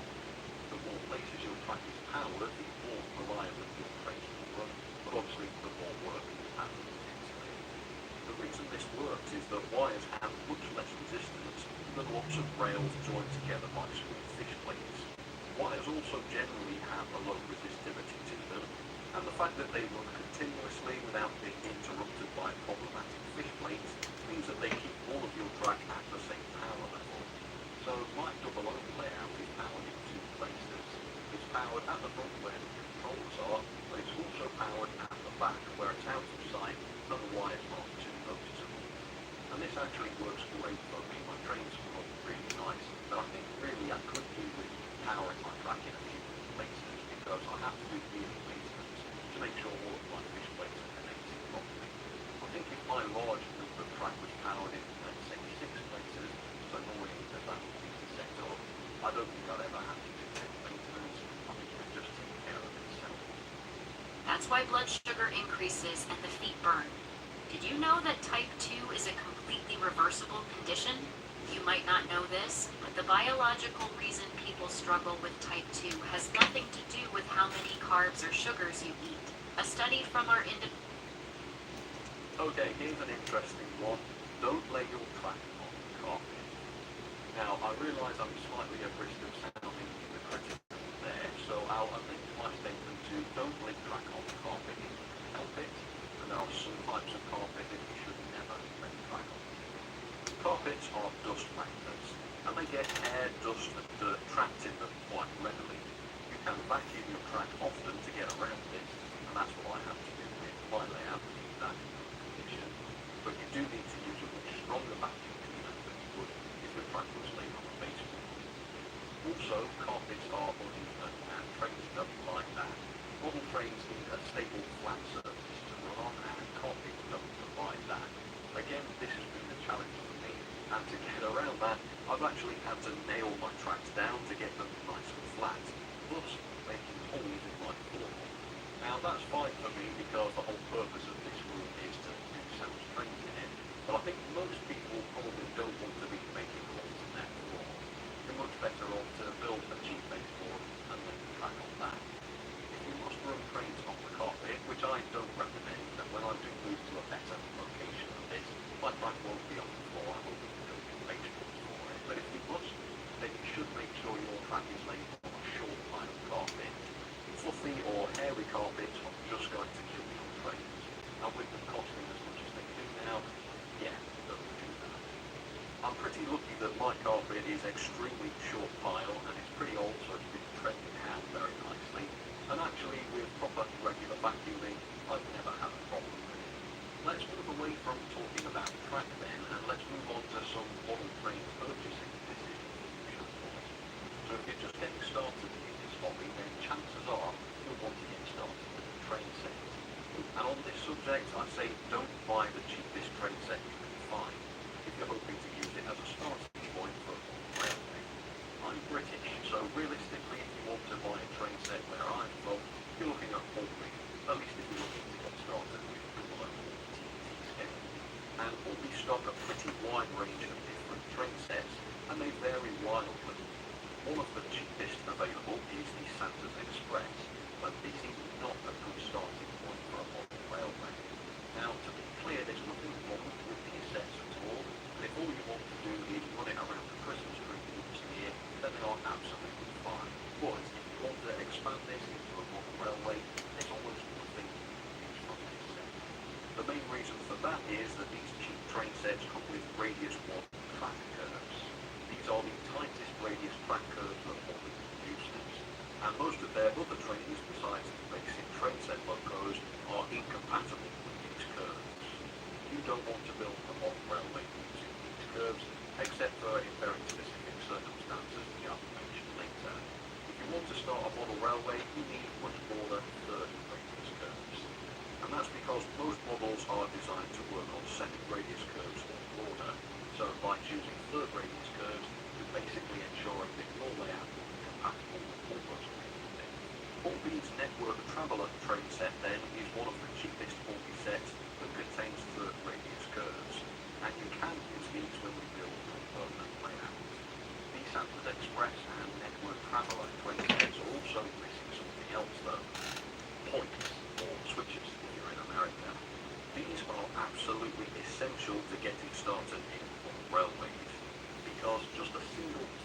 points can open up so many possibilities. You can build a branch line, you can build a siding, you can start to do some shunting. It just breaks up that monotonous loop of track. A loop of track is fine, again, for a Christmas tree, perfectly fun, but it gets boring pretty quickly. A set of points can add a lot of amusement and variety. The cheapest 40 train set I can find with third radius curves and a set of points is the iTraveler. And as you can see, it is more expensive than the others, but I do think you get what you pay for here, and you'll enjoy this set a lot more than you would in the cheaper sets. Right, so the tight curves issue is so important that I'm actually including it as an item in this video. So my next note is don't buy tight curves, unless you're doing it for a specific reason, of course. It's quite easy to go shopping for track, you can find it easily, order it, buy it, whatever, and build your model railway with it, but you need to pay attention to the radius of the curves. Tight first radius curves like this seem very handy, because they're small and they don't take up too much space, but very few models are compatible with these curves. If you try to use them, you will run into trouble with derailments and couplings and that kind of thing. This rule applies to most layouts, but like I mentioned earlier on, there are some exceptions. So if you want to build a small industrial layout with tiny O4 rows and short wheel-based rolling stock, then first radius curves are your friend. In fact, they will be the most realistic choice. But if you ever want to run larger steam locomotives or diesels or bogie coaches or anything like that on your railway, you need to be choosing larger radius curves. Use second radius curves as an absolute minimum, and aim to use third or even fourth radius curves wherever possible. Next, don't pay full ROI prices for your models. New models are extremely expensive, and you might assume that it's cheapest to go directly to a manufacturer and buy your models from them. But actually, most of the time, this is not the case. And that might seem confusing, and I do have a video up here if you're interested in why that is. But it is true, and if you use a retailer to buy your models, and there's a lot of them out there, you can usually save at least 10 to 15%, which obviously makes a massive difference. Also, if you hold back on purchasing new releases, there's a chance that model might turn up in the sale in the future, and you can grab a bargain and save even more money. You do need to be careful with this though, because some popular products can sell out way before they get to this stage. So if you have decided to hold back on purchasing a product you're interested in, it's well worth keeping an eye on retailer stock levels. If some retailers start selling out or others are showing low stock levels, you might need to abandon your strategy and just buy what you want or risk missing out. So this doesn't work all of the time, but I'd estimate about 30% of the time this can be a good tactic that works for saving money. Our firm is located in the Larkin building in the Larkin district. We have actually been in the Larkin building for almost 20 years. Next up then, let's talk about what you should never do when you're trying to maintain your trains. And this is a massive one. Don't use WD-40 to lubricate anything on your model railway.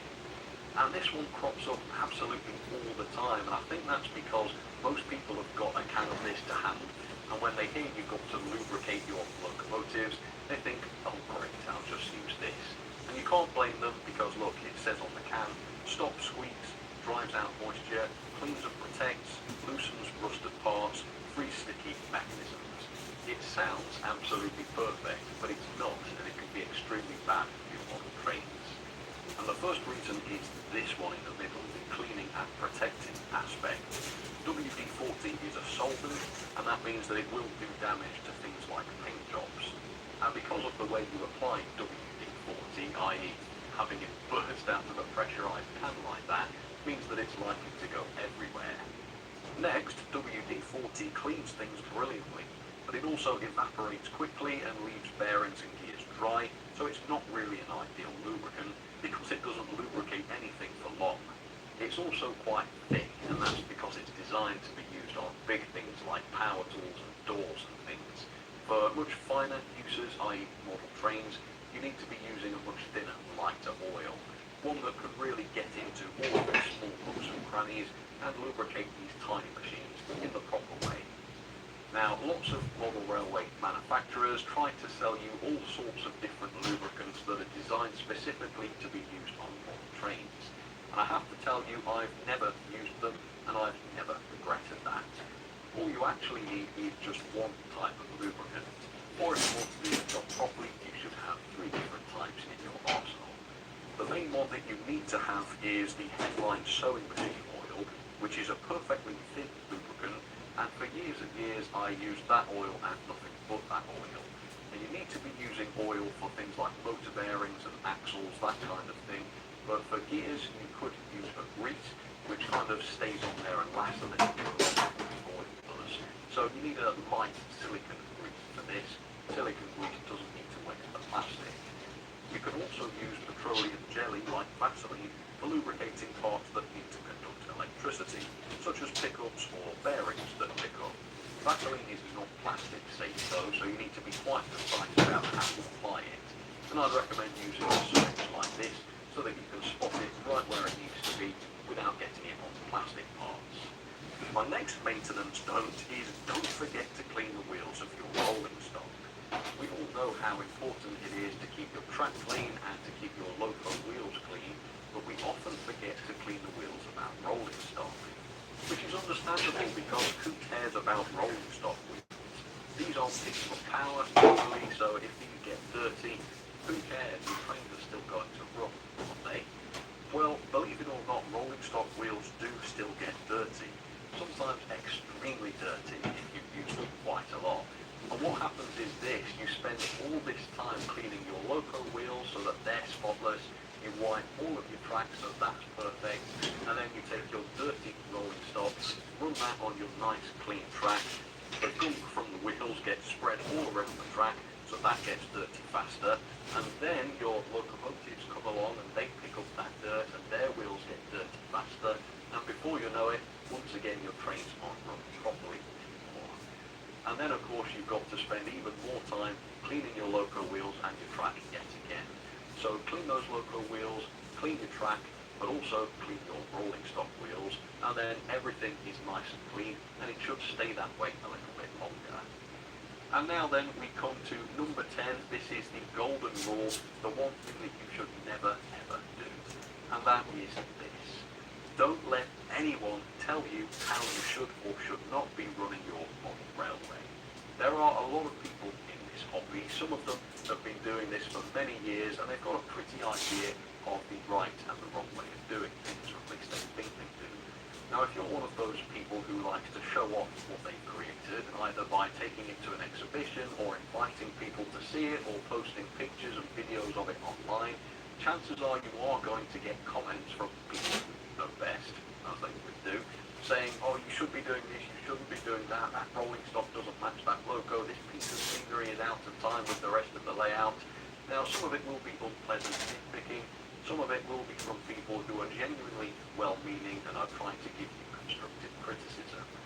But if you listen to it all and you try and act on all of it, you will not enjoy this hobby anymore. You'll spend all of your time trying to please others, and you'll forget to spend time pleasing yourself. So the golden rule is this: build and operate your railway exactly as you want to. If you want to try and make it as accurate and as realistic as possible, then great, do that. But if you want to have some fun, if you don't really care about accuracy, and you just want to make things look pretty and work nicely, that is just as valuable, in fact sometimes even more so. Personally, I enjoy seeing the latter more than I do the former. Now, that isn't to say that you shouldn't go out and look for advice, because there's a lot of knowledgeable people out there that really can help you out. I'm just pointing out the difference between advice that you've asked for and sought out, and unsolicited advice that's just been shoved down your throat. There are quite a few fuddy-duddies in this hobby that think everything should be done just so, and they're not afraid to tell you about it if they think you're doing something wrong. What I'm saying is that you don't have to be like that. If you want to be a pedantic river-counting nutcase, that's absolutely fine, and that can create some amazing results. But if you want to take it easy, do it your way, and sod everybody else, that is perfectly fine as well, and you should never be scared to do that. But that is all I have to say. Those are 10 things that you should never do, and I think rule 1, that's what we call the 10, is possibly the most important. But anyway, what have you done in your model railway lifetime that you regret? Are there any don'ts that you particularly have that you'd like to share? Please do pop those down in the comments. For now though, thank you so much for watching. Happy model railwaying, and if you're just getting started in this hobby, welcome, and I really hope you enjoy it. For now though, I'll sign off. Thank you so much for watching once again, and I'll catch you on the next one. Alright, cheers folks.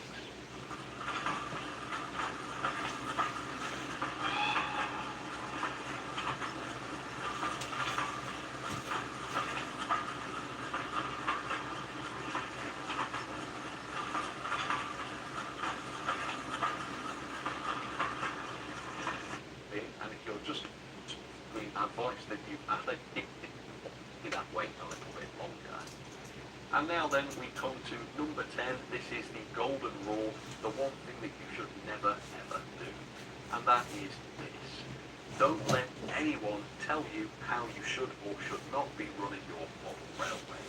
There are a lot of people in this hobby. Some of them have been doing this for many years and they've got a pretty idea of the right and wrong way of doing things, or at least they think they do.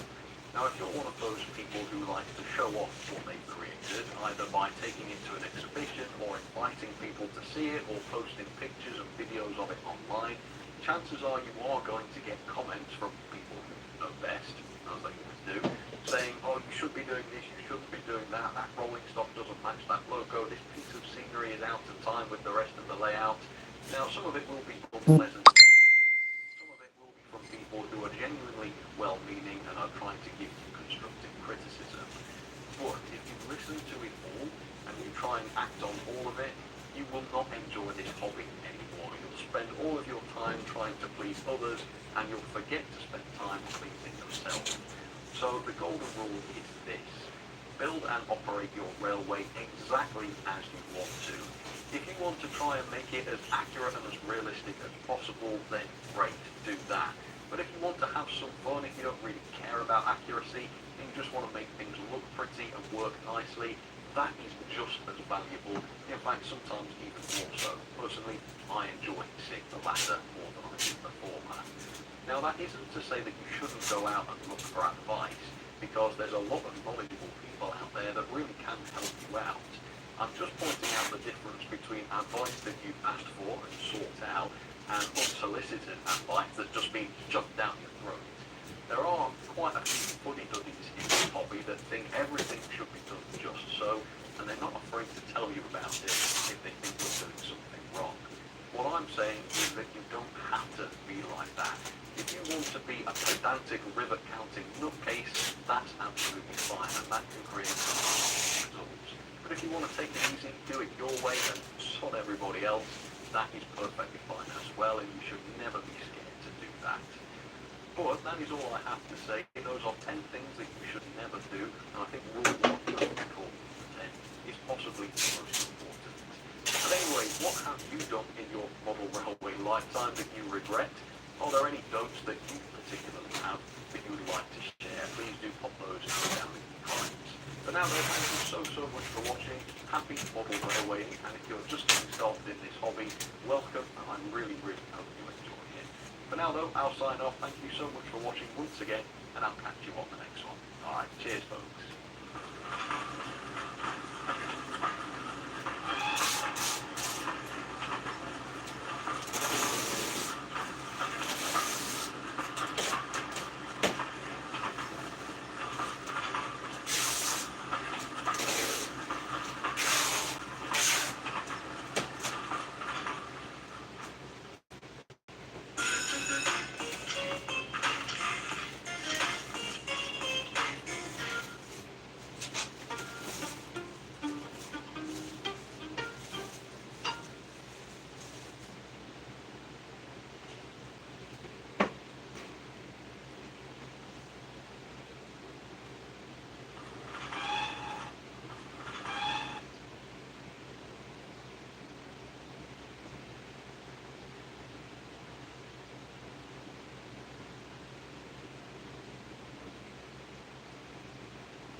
are the things, no matter what, that I must have when I design a model railroad.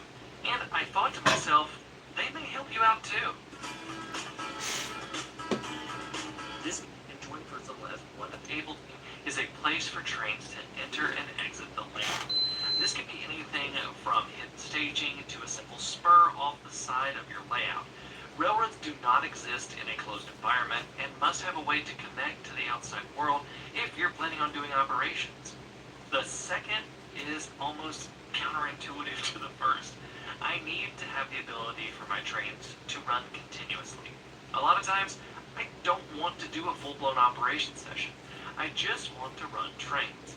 Having the ability to continuously run my model trains is something that is beyond important to my model railroading design.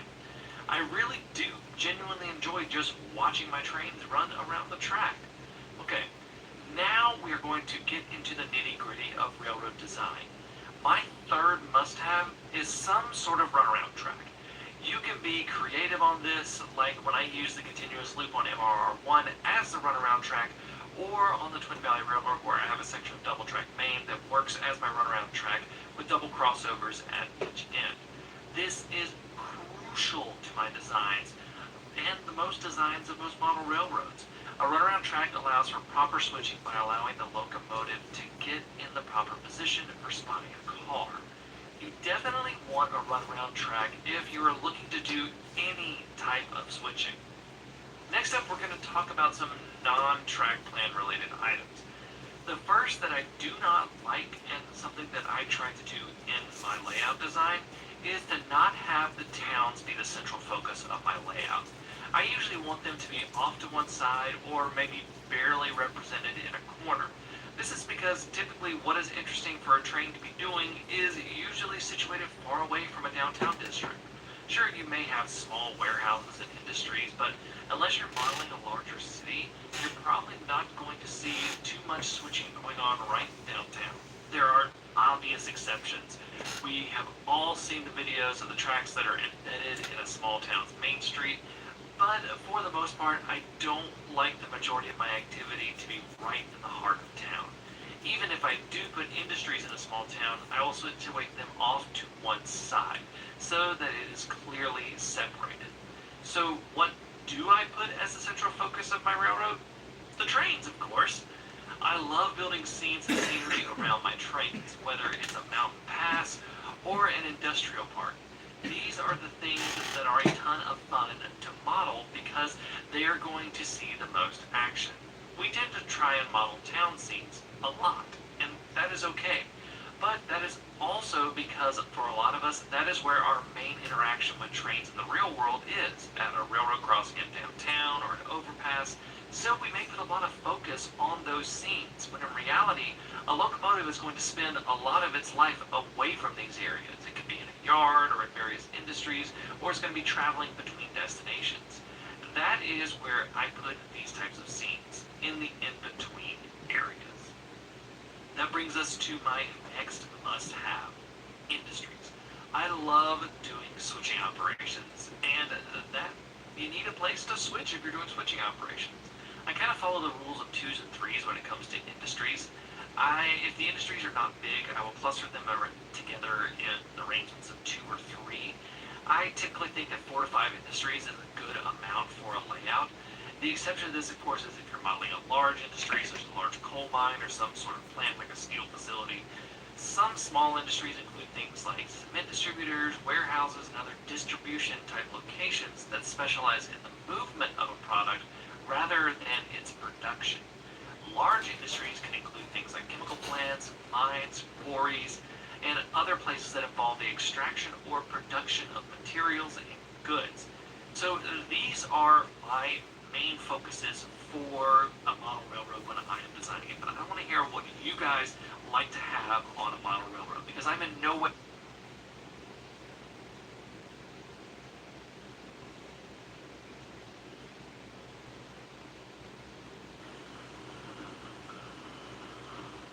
Welcome back to Steven's Dreams.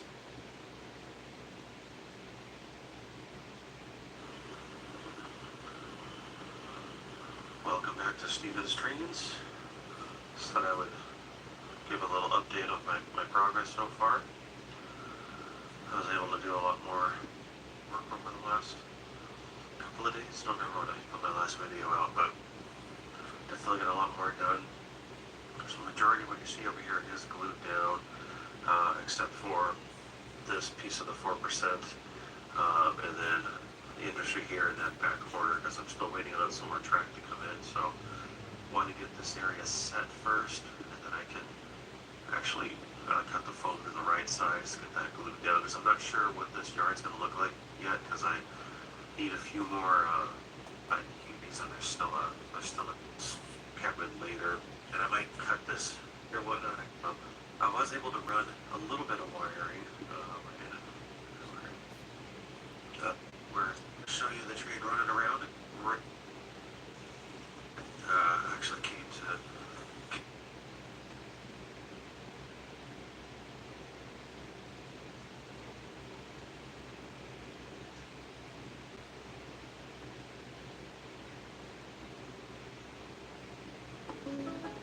If I were him, I'd bundle my home and auto and pick up the real victory.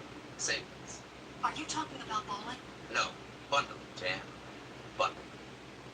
Welcome back, everyone, to the August update. It has been a busy month, and today I'm happy to share what's been going on behind the scenes. From working on layout plans and researching, to buying and selling track and equipment to help finance the build, there is a lot to cover.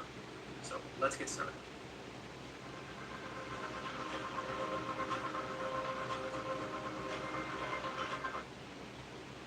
Internals and wiring.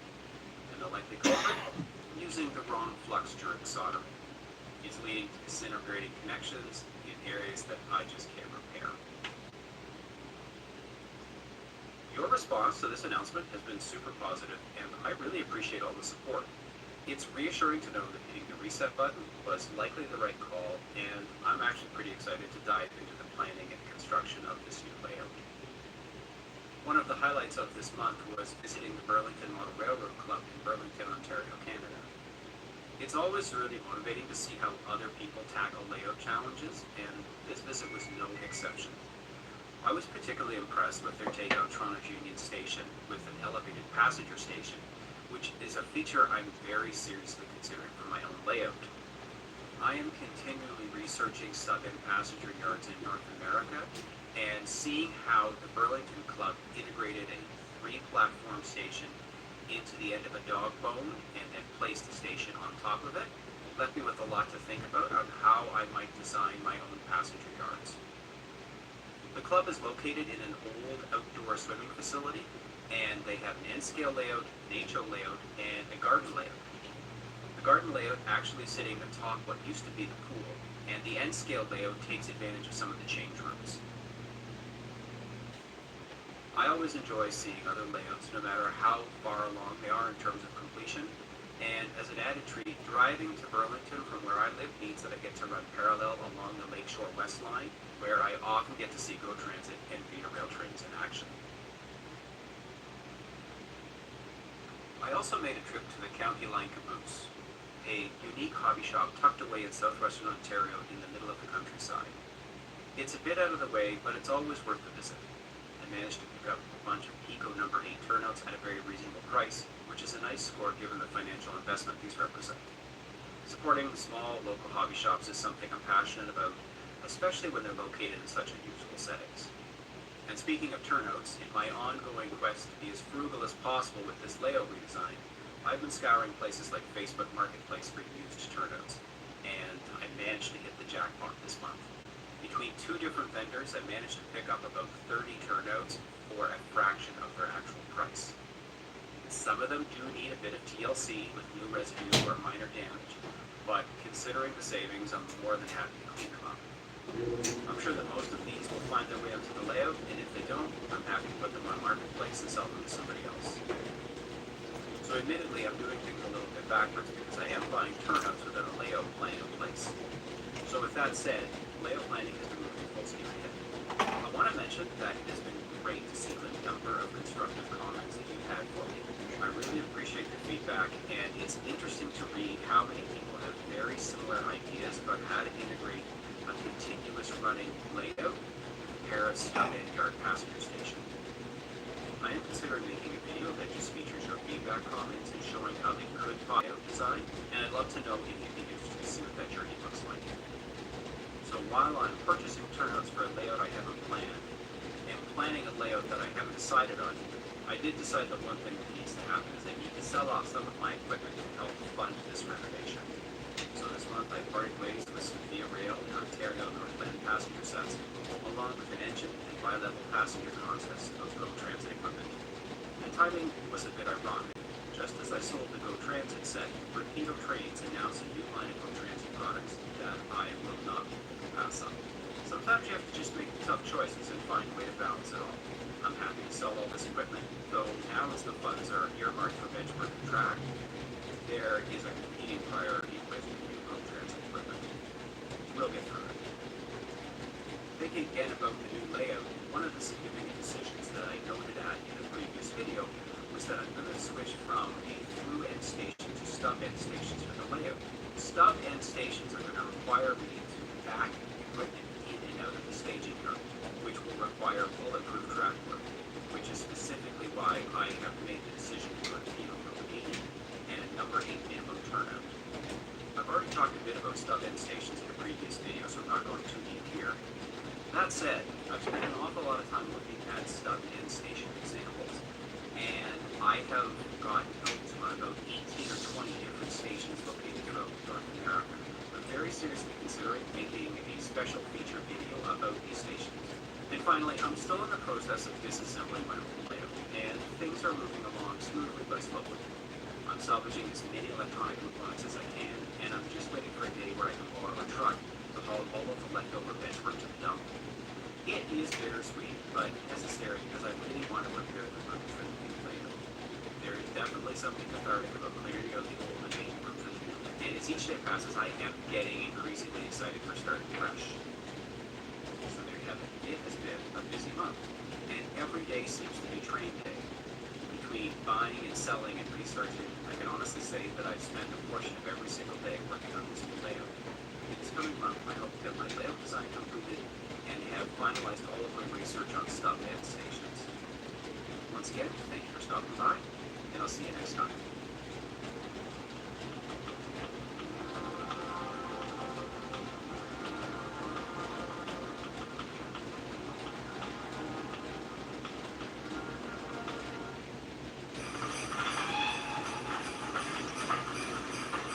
Hello there everybody, Sam's Trains here and welcome back to the railway. Today I'm presenting the 5 worst model railway violations that I was conned into buying this year, all for the sake of buying sad and increasingly depressing reviews.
them a letter.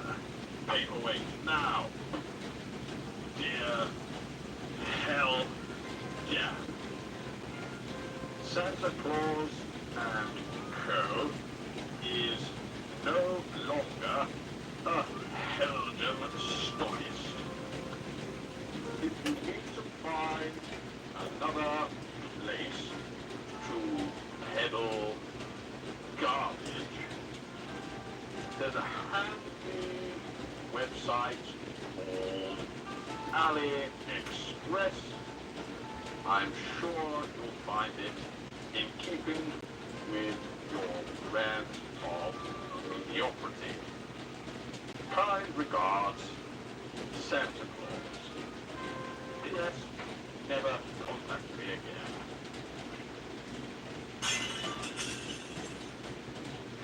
Right, the next piece of festering model railway garbage is also from Helgen, and to be fair to Helgen, I might not like their models very much, but at least they are consistent in how dismal their models are. Anyway, the next logo in fourth place is this. It is the irredeemable Ruston 165BE, and I gave this model a score of 4.81 out of 10. And I can officially reveal that this is the third worst shutter I own. The first and second worst are coming up later in this video. This one though is the biggest rip-off, because it has a full price of £199.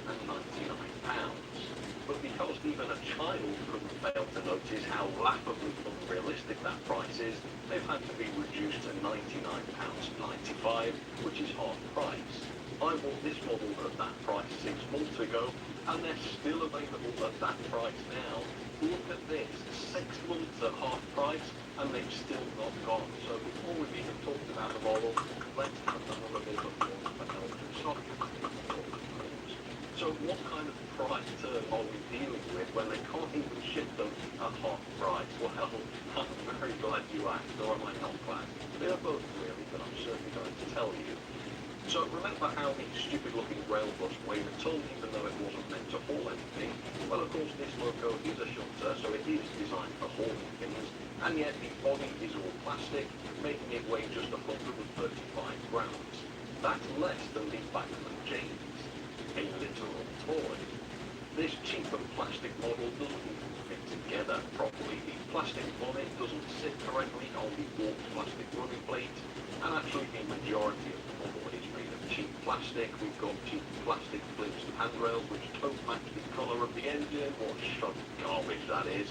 Wonky parts which seem to have been fitted by someone legally blind, but at least the wonky parts are better than the missing parts. But hey, to be fair, the model is so utterly garbage that then not bothering to fit some of the parts doesn't actually make much of a difference. They also cheaped out on the wheels too. I mean, I call them wheels, I think a more accurate term would be pizza cutters. I mean, really, could you have made the flanges any bigger, chaps? It's missing all the features you'd expect for basically £200 as well. It's got no working lights except in the cab, so you're left with these ineffective little dummies. It doesn't even have sprung buffers, the buffers are cheap plastic and really badly painted. It really is just rubbish, and the full price of this makes this the worst rip-off I think I've ever seen. It really is disrespectful towards customers, I think. Again, I've not even talked about the mechanism yet, so let's jump in, shall we? Just let's jump in. First thing I had to do was remove the oil because the model was completely swimming in it straight out of the box. And once again, the instructions were completely ruined by pure incompetence. The disassembly instructions were entirely wrong, leading them to include a separate set of instructions which were more correct. And hilariously, they referred to wiper pickles being on 6 axles. 6 axles? Does that mean there's a second locomotive hiding in the box somewhere? I bloody well hope not, because one of them is bloody up. So yeah, the loco was kicked in lubricants. I think the factory just dips them in a vat of oil and calls the lubrication job done. To remove the body, you've got to literally break detailed bits off to get to the screws, yet again, shoddy design. The circuit board wasn't fitted down properly and it bubbles all over the place. Now, performance-wise, the rail bus that we looked at actually worked, which is why that model is rated higher than this.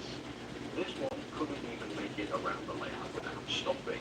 It was slow as a snail, completely unreliable, stopping on basically every curve and 7 points I've got. It also couldn't crawl, making it perfectly that brings it to a complete stop. So I gave this model 4.81 out of 10 and a grade of F. Frankly, this is less than model shorter and more a scam. It's worth £20 at the most, and the fact that this tried to be sold for £199 in some places is just utterly, unthinkably insane. I am going to teach it a lesson for this though, through the medium of a condescending sonic dance.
It is. Oh, my fucking battery. Shit. Hello.